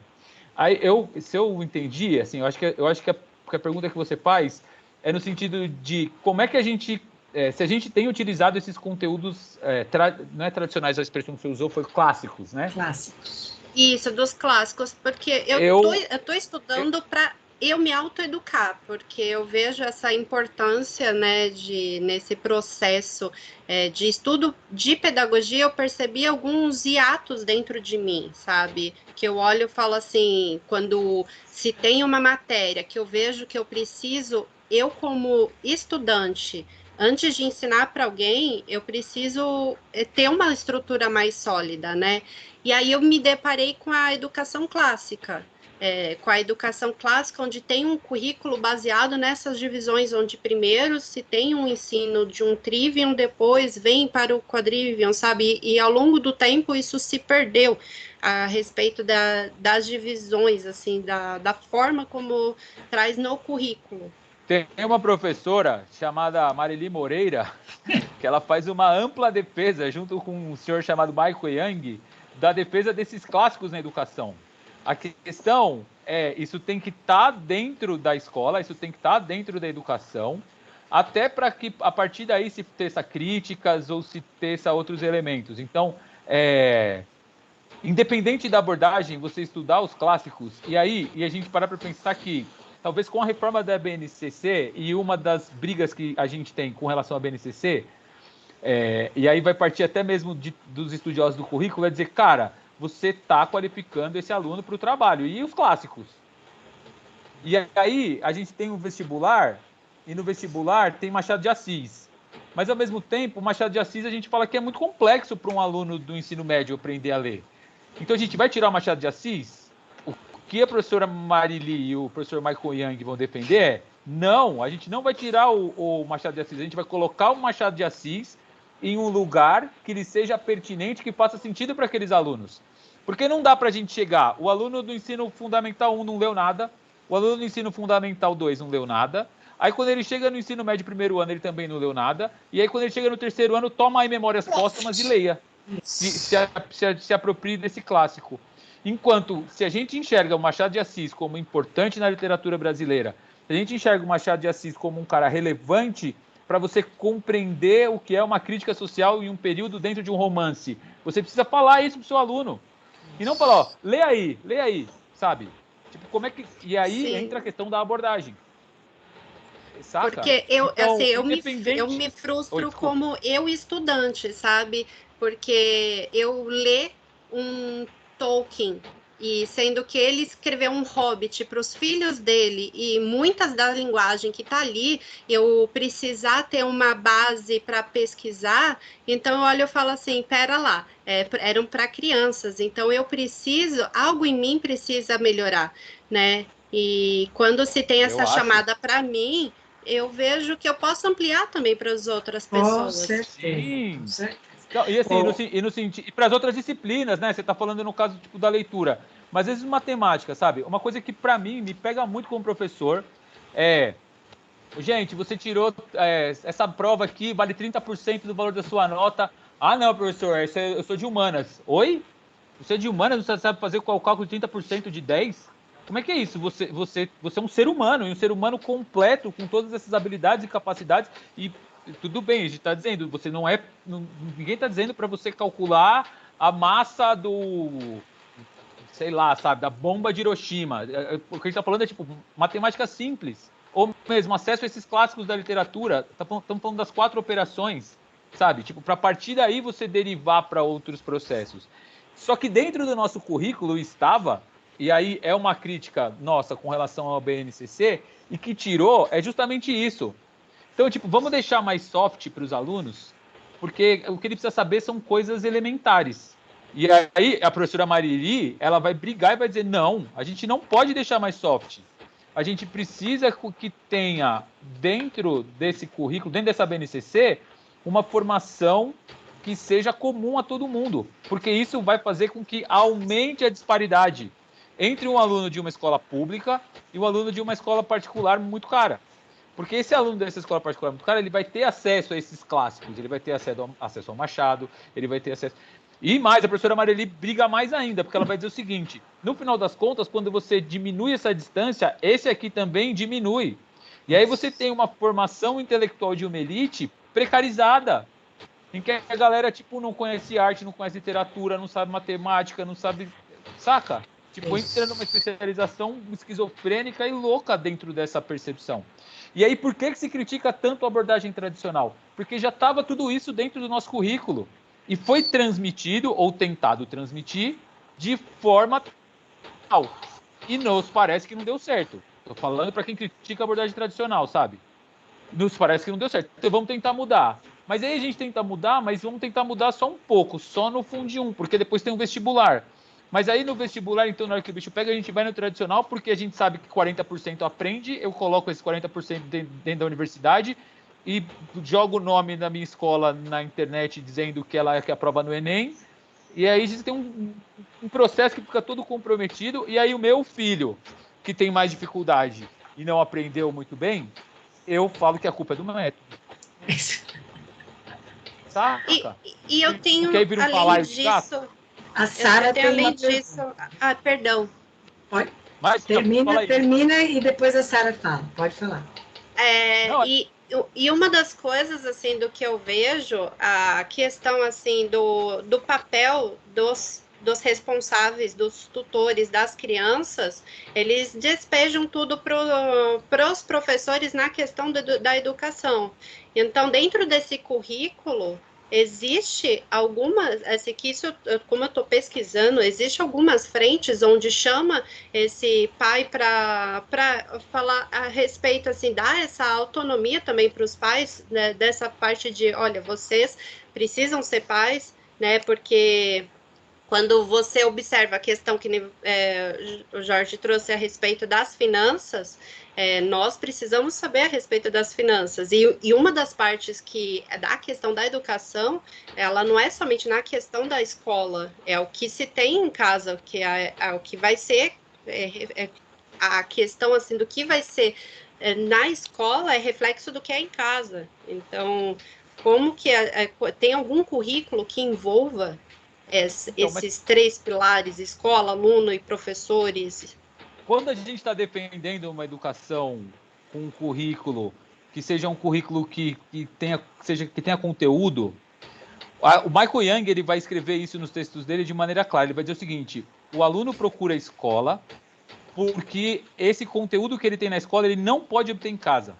Ele não pode obter em casa. Primeiro porque o pai dele não tem o domínio de todos os especialistas. Então, eu sou professor de geografia. Eu não tenho o domínio que o Fernando tem de matemática. Então, eu vou chegar para o meu filho e vou dizer, cara, você precisa aprender matemática com o Fernando, porque o Fernando ele vai saber explicar melhor essas coisas do que eu. Por quê? Porque ele domina aquele conteúdo, e 2, porque ele sabe passar aquele conteúdo. Eu posso ser posso ser uma calculadora ambulante, mas se eu não sei ensinar... Então, o Fernando ele tem o conhecimento técnico especializado enquanto professor, de saber ensinar aquele conteúdo, e tem também o conteúdo em si. Então, por isso que a família, ela delega para a escola, e aí eu estou falando desse conhecimento especializado, e eu estou entendendo o que você está falando, Renata, que é no sentido de a gente colocar, tipo, por favor, com licença, e determinados comportamentos que deveriam ser de dentro de casa como responsabilidade da escola. Isso, porque... Não são, mas a escola, como fornecedora de conhecimentos específicos, ela vai entender que para que você tenha uma boa relação com os seus pares, isso é importante, sabe? E tipo, eu não estou falando de ser babá de ninguém. Eu estou falando de dizer o seguinte, para você conviver em sociedade, você tem que ter um comportamento mínimo. Não dá pra gente chegar aqui, causar e todo mundo começar a gritar no microfone, saca? Não dá pra você aparecer, tipo, sem camisa aqui, loucão, não dá, entendeu? E que a Sara tem uma pergunta, mas isso é currículo oculto? Sim, né? Isso fica no currículo oculto, né? Isso fica no currículo oculto. Que pode não ser também. Você pode colocar isso aí para jogo, entendeu? Você pode dizer, cara, vamos ter aqui formação, sei lá. E eu tô falando aqui, por exemplo, o que a professora Marili defende enquanto currículo. O que vai se colocar no currículo deve ser observado com a cautela e preservado as especialidades. Sim. E as questões clássicas dentro do currículo. Você pode colocar isso como...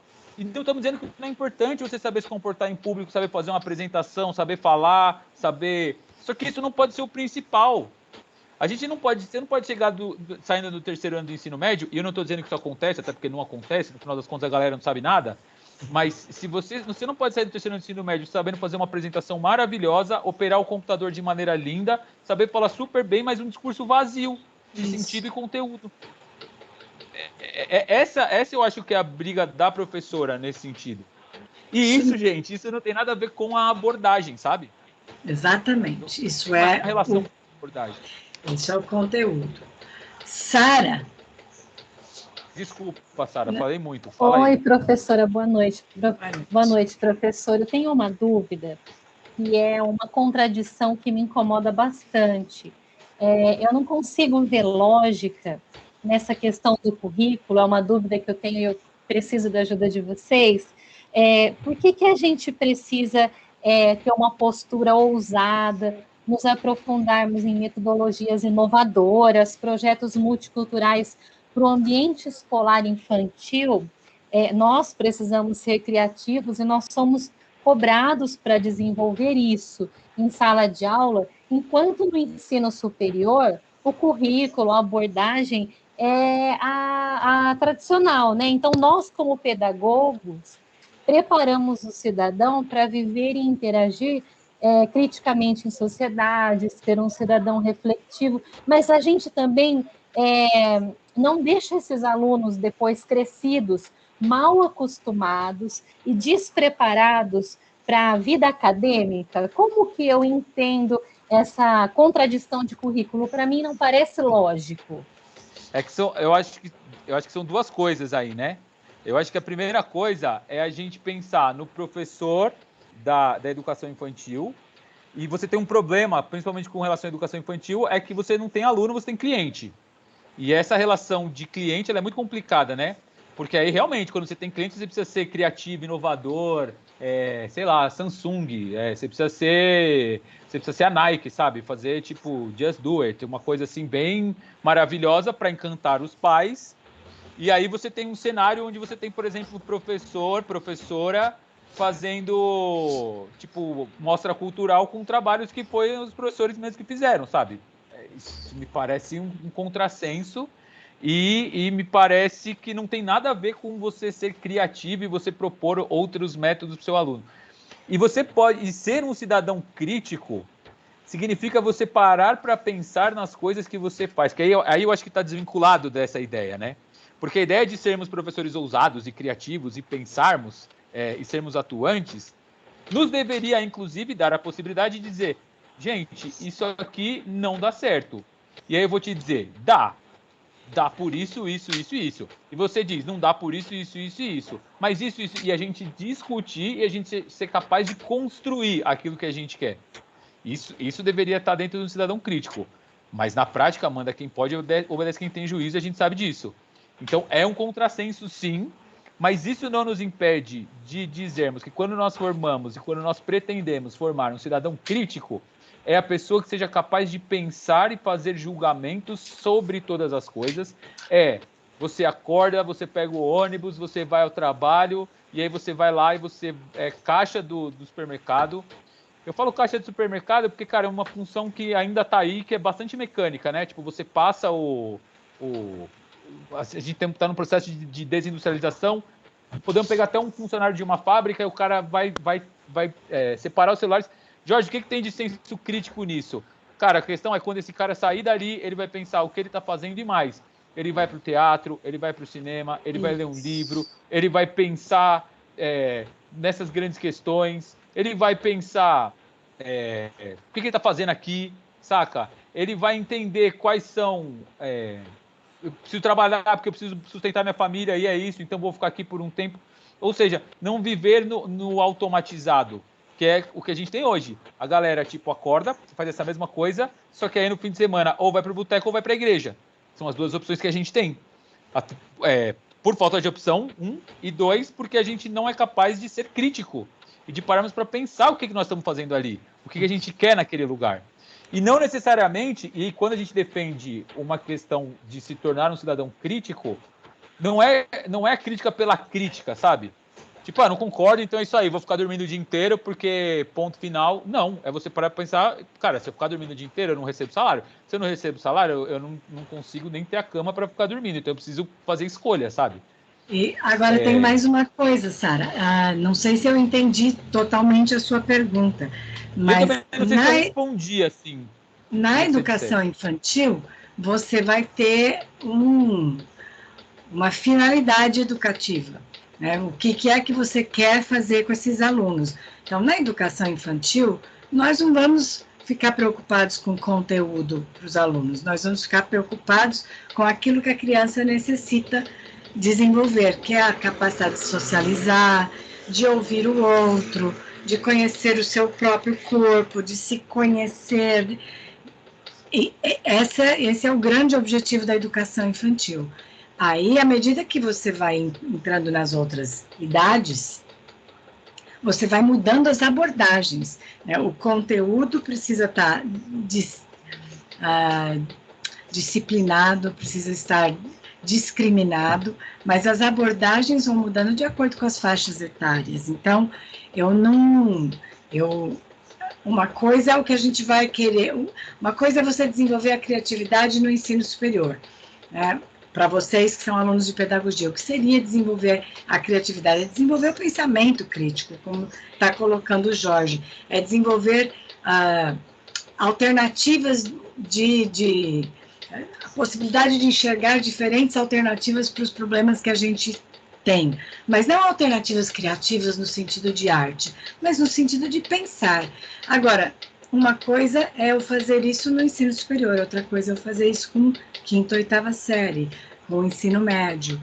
Quinta ou oitava série eu voltei para a minha época de diretora de escola, tá? Sexto a nono ano, ou então ensino médio. Então, você vai... Eu não sei se é isso que você está perguntando, mas você tem abordagens, como ele está falando para você, diferentes, mas o currículo, ele independe disso. E o currículo na educação infantil é totalmente diferente do currículo que você vai ensinar a partir aí do 3º, 4º ano do ensino fundamental 1. E eu tendo a concordar com você quando você diz que eles cobram a gente uma criatividade e uma questão que eventualmente está fora das abordagens, sabe? E a gente percebe isso, essas incoerências e essas discrepâncias dentro das escolas. Uma escola super tradicional, que tem uma abordagem altamente tradicional, vira para você e fala, eu quero que os alunos façam agora, sei lá, coisas que são mais relacionadas a outras abordagens. E aí você, enquanto professora crítica, vai perceber e vai falar, cara, isso é incoerente, no mínimo. Mas é aquilo também, como cidadãos críticos, nós sabemos que a nossa luta ela vai até determinada página, porque já diria o grande Raul Seixas, né? A verdade do universo é a prestação que vai vencer. A gente sabe muito bem como a banda toca. Eu acho que a cobrança não é que a gente se engaje numa questão militante, mas que a gente consiga perceber e consiga construir o tipo de currículo e o tipo de abordagem que a gente quer. Ô, Jorge, eu estou vendo aqui, são 20 para as 10 já. E eu falei muito. Nós, graças a Deus, os alunos perguntaram muito. Mas você quer terminar as 4 abordagens rapidinho e aí a gente encerra? Não sei, professora, você que sabe. São mais 3 abordagens, não é isso? São. Vocês aguentam ficar ou querem encerrar? E a gente retoma, eu retomo isso aqui com vocês em outra data. Marco um extra aí com vocês. Tá bem bacana. Por mim, já tô com água aqui. Então tá bom. Vamos ver o que os outros estão falando? Tá todo mundo... Então vamos continuando, Jorge. Tá. Então, a primeira tipo de abordagem, portanto, é a abordagem tradicional, né? Aí a segunda é a abordagem behaviorista aqui, que é super comum também, que é a ideia do Skinner. A galera que é da psicologia já ouviu falar no Skinner, né? Caixa de Skinner. É isso, sinal. É a nota. É a estrelinha. É o parabéns. Cara, a abordagem comportamentalista ela é tão comum quanto a tradicional. A ideia é da gente arranjar reforços positivos e negativos para os nossos alunos. É o bilhete. Se você não fizer isso, você vai ganhar um bilhete. É a gravação. É a gravação. Vou gravar, hein? Eita, peraí, professor, então, deixa eu fechar a câmera aqui, parar de falar e tal. São esses contingenciamentos de reforço que a gente faz e aí, assim como a tradicional, né, funcionam em muitos casos. A questão é, como é que a gente faz isso dentro do nosso sistema e, por exemplo, teve uma época que uma escola que eu trabalhei não tinha sinal, mas tocava uma música. Ou seja, só mudava a forma, porque era bem, e aí começava a tocar uma musiquinha legal, uma coisinha assim e tal. Cara, mas é aquilo, eu tocava a música, os alunos, tipo, enlouquecidos levantavam e saíam, independente se você tá acabando ou se você tá concluindo alguma coisa. E aí o não ter sinal significa, cara, você tem um horário que você deve seguir aquela coisa, mas eventualmente você vai usar minutos a mais ou minutos a menos, dependendo da abordagem que você queira dar. Pô, Jorge, então você é contra o sinal? Não, mas também sou a favor, eu não sei. Às vezes eu acho que é bom, às vezes eu acho que não, em alguns momentos sim, em outros momentos não. Por quê? Porque é uma abordagem, cara. É uma das abordagens que eventualmente pode fazer sentido, sabe? E aqui, nesse caso, o professor ele vai depender dos seus próprios esforços para que os alunos consigam, eventualmente, melhorar a partir de fatores que a gente vai atribuindo a eles. Como, por exemplo, a nota, ou como, por exemplo, um grau, ou como, por exemplo, um diploma. Então, cara, o nosso maior estímulo talvez seja os estímulos comportamentalistas, né? Você precisa estar aqui até agora porque você precisa do diploma, velho. E você precisa do diploma para trabalhar, e depois de trabalhar você vai ganhar dinheiro, sabe? E a gente nunca tá naquelas assim, eu queria aprender esse negócio porque sim, sem nenhum outro retorno, né? E isso a gente está falando de adultos, que foram crianças que cresceram dentro dessa abordagem comportamentalista também, né? da gente transmitir esse conhecimento a partir desses reforços e experiências que você vai tendo. Então, você planeja uma experiência, a partir do planejamento dessa experiência, você atribui aquilo que você considera importante ou não, e a importância que você atribui àquilo, você diz com que o aluno é recompensado ou não, a partir daquilo que ele fez ou não. E eu vou falar, dá certo fazer essa abordagem comportamentalista? Você chega lá numa sala de 6º ano, quando a gente estava no presencial, você chegou no estado, vai fazer seu estágio, e aí você chega no seu glorioso estágio, faltou o professor, e aí faltou o professor, vão te colocar lá dentro da sala do 6º ano, outubro, 47 graus na temperatura que você consegue registrar ali próximo a você, 46 alunos dentro da sala de aula, um espaço de menos de 1 metro aluno por aluno, e você vai usar uma abordagem. Você chega nesse 6º ano e fala, é o seguinte, vamos fazer uma competição e vai ter um prêmio. Ganhou. Parabéns, sua aula vai ser um sucesso, você vai ser querida e vai ficar tudo bem, vai ser ótimo. Saca? Então, tipo, é isso. Vai acontecer. Você vai usar todas as abordagens sempre. A abordagem humanista foi a abordagem que eu esqueci o nome da pessoa que falou, que é o Neil aqui, ó, que ele funda a Summerhill, né? Que é a ideia de você priorizar essas relações interpessoais, que é a ideia de você ter experimentar você mesmo as coisas, as situações. Então, esse aqui é um modelo de sala de aula de Summerhill, tá vendo? Aí você vai falar assim para mim, porque eu sei. Você não conhece meus alunos. Eles sentadinhos aqui, assim, ouvindo. Já tava um jogando bolinha no outro, o outro já tava botando funk no celular, o outro já tava... Você não sabe como é que é. Lembra que essa abordagem ela é construída. Não é um belo dia amanhã você... não, porque a gente está, né, no virtual.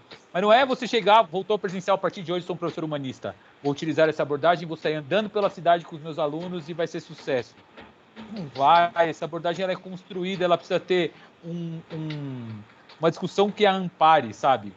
E aí pode ser que quando você for ensinar geometria, faça todo sentido você ter uma abordagem mais humanista.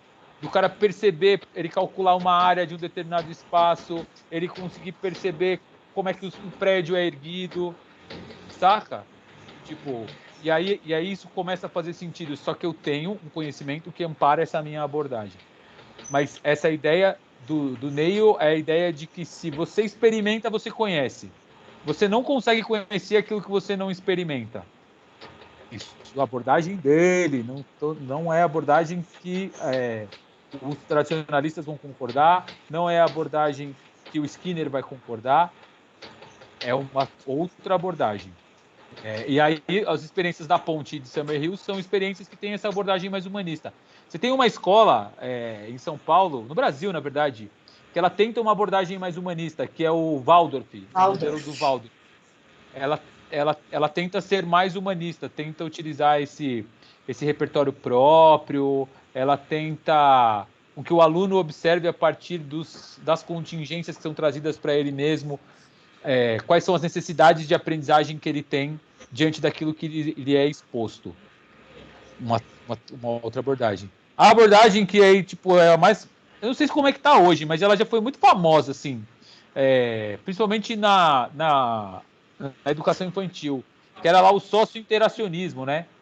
Que era a ideia de, tipo era moda. Se a sua escola não é socio-interacionista, meu Deus, é o fim do mundo. E a gente tem isso também, né, galera, na questão da discussão da educação, né? Tem umas coisas que em determinado momento viram, tipo... Explode. Tem umas palavras que você tem que falar, né? Tem uma época que socio-interacionista você tinha que falar, você tinha que colocar meio que no seu discurso, sabe? Sei lá, tipo uma coisa meio bolsa de valores, mindset, sabe? Você tem que colocar mindset, assim. Não interessa onde. Você tem que botar essa palavra, assim, no meio, porque para te dar legitimidade. E o socio-interacionismo deu isso com ele. STEAM! É isso mesmo. Makerspace. Maker.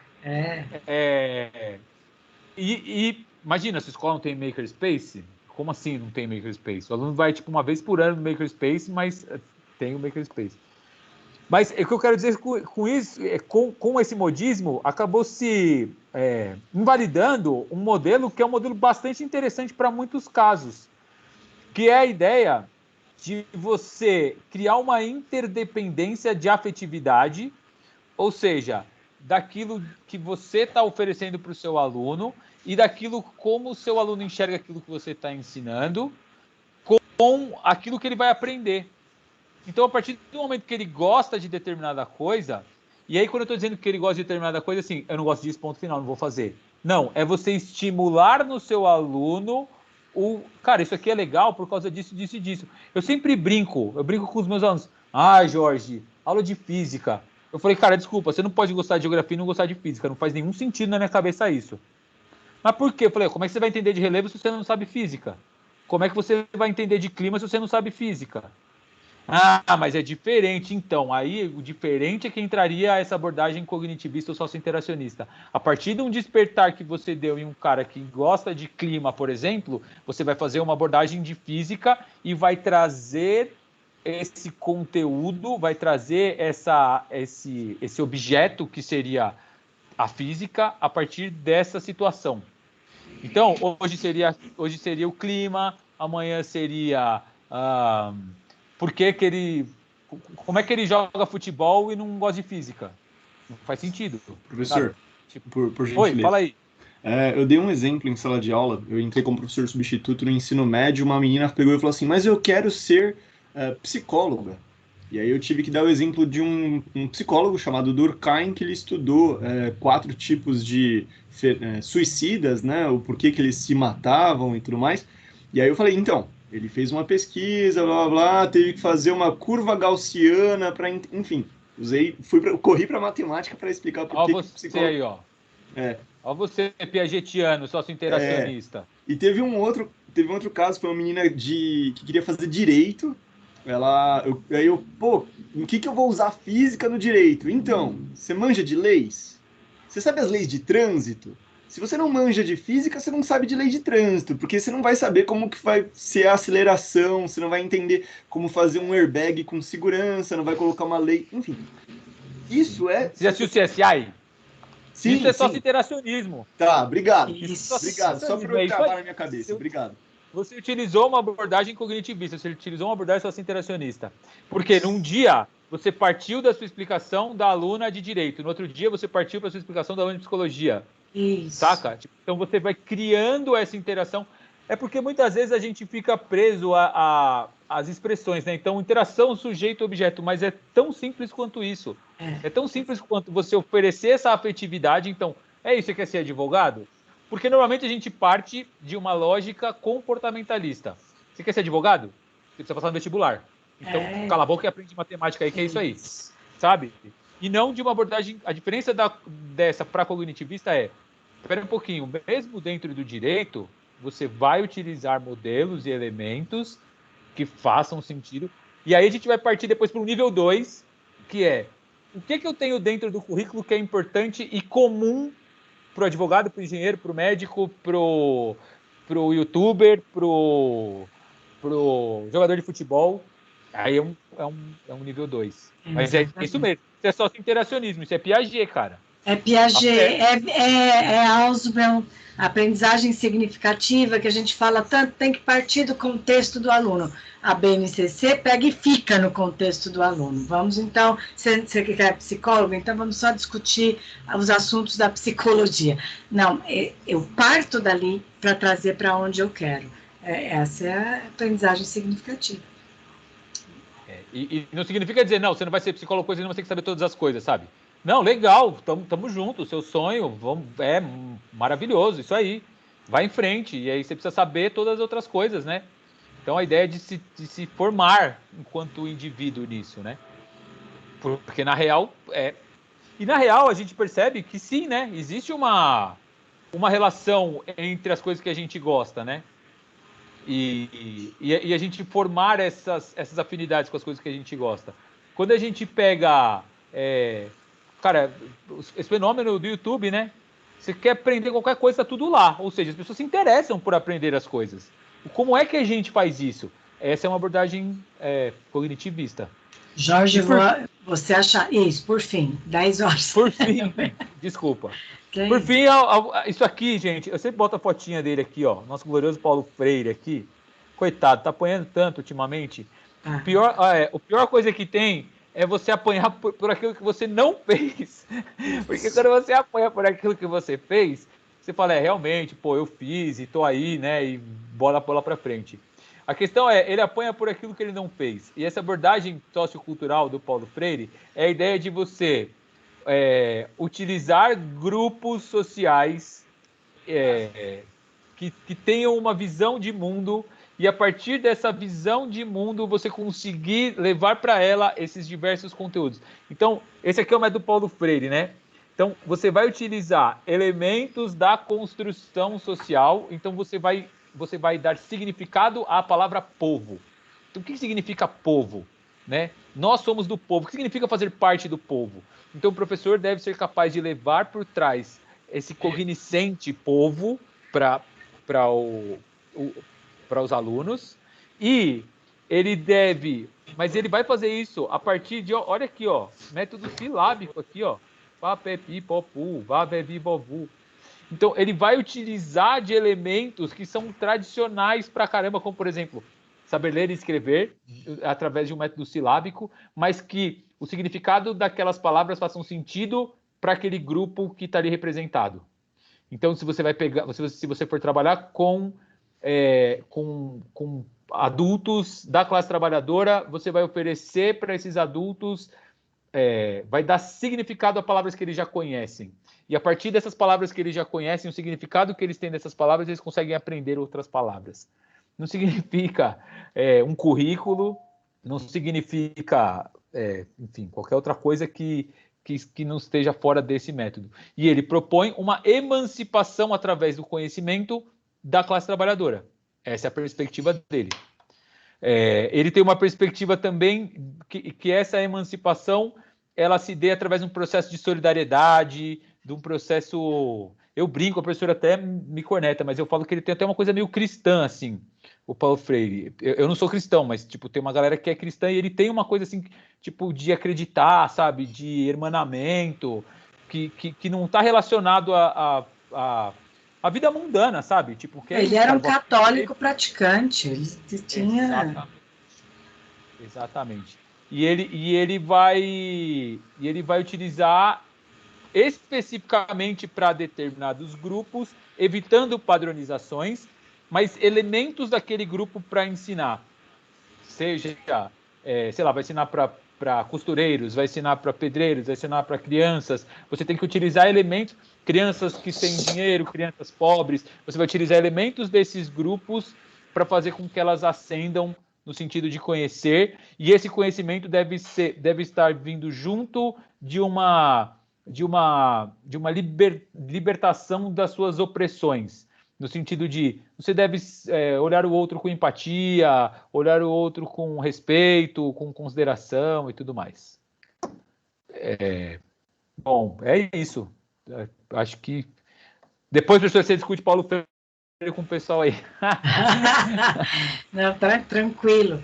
Eu vou depois marcar mais uma com vocês antes da prova, né, para a gente retomar, mas a fala do Jorge já fez uma retomada federal em tudo que a gente discutiu, porque passou aqui o currículo oculto, passou as diferentes abordagens de currículo, então eu creio pelas reações de vocês que vocês estão bem por dentro de tudo que cairá, né, na prova, uma abordagem bem tradicional. Aliás, o EAD acaba trazendo para dentro da nossa prática pedagógica o tradicional novamente, porque você tem um instrumental, você tem as leituras, as respostas, os exercícios e a prova, né? Então, a gente volta para uma abordagem tradicional na educação EAD. Por isso que eu valorizo tanto esses momentos, pelo menos para a gente trocar, para a gente conversar e trazer pessoas diferentes e ler coisas diferentes. Mas, gente, eu sei que é tarde, eu quero agradecer de coração o Jorge, já estou devendo 2 almoços para o Jorge, né, 2 anos seguidos, 2 semestres seguidos. Muito obrigada mesmo, o pessoal adorou, Depois eu vou te mandar o chat aqui, você vai ter acesso, você pode entrar depois. Nossa, eu que agradeço, gente. Bombou Nossa, esse chat, né? Gente, vocês não sabem o quanto essa professora me ajuda, gente. Resoluções de vida, assim, sabe? De direcionamento de pesquisa, de leitura, e dessa coisa inquieta da gente pegar uns caras que são meio diferentes, sabe? Vamos ler uns caras aí que não tem nada a ver com... Vamos sair um pouco do comum, assim. É muito legal. Eu que agradeço a oportunidade aí. Estamos aí, gente. Obrigada. Gente, uma boa noite para vocês. Ao Schumann. Que os professores entendam o que ensinam e, quando possível, entendam-no de muitas maneiras. Devem entender como uma ideia dada relaciona-se com outras ideias dentro do mesmo assunto e também com ideias de outros assuntos.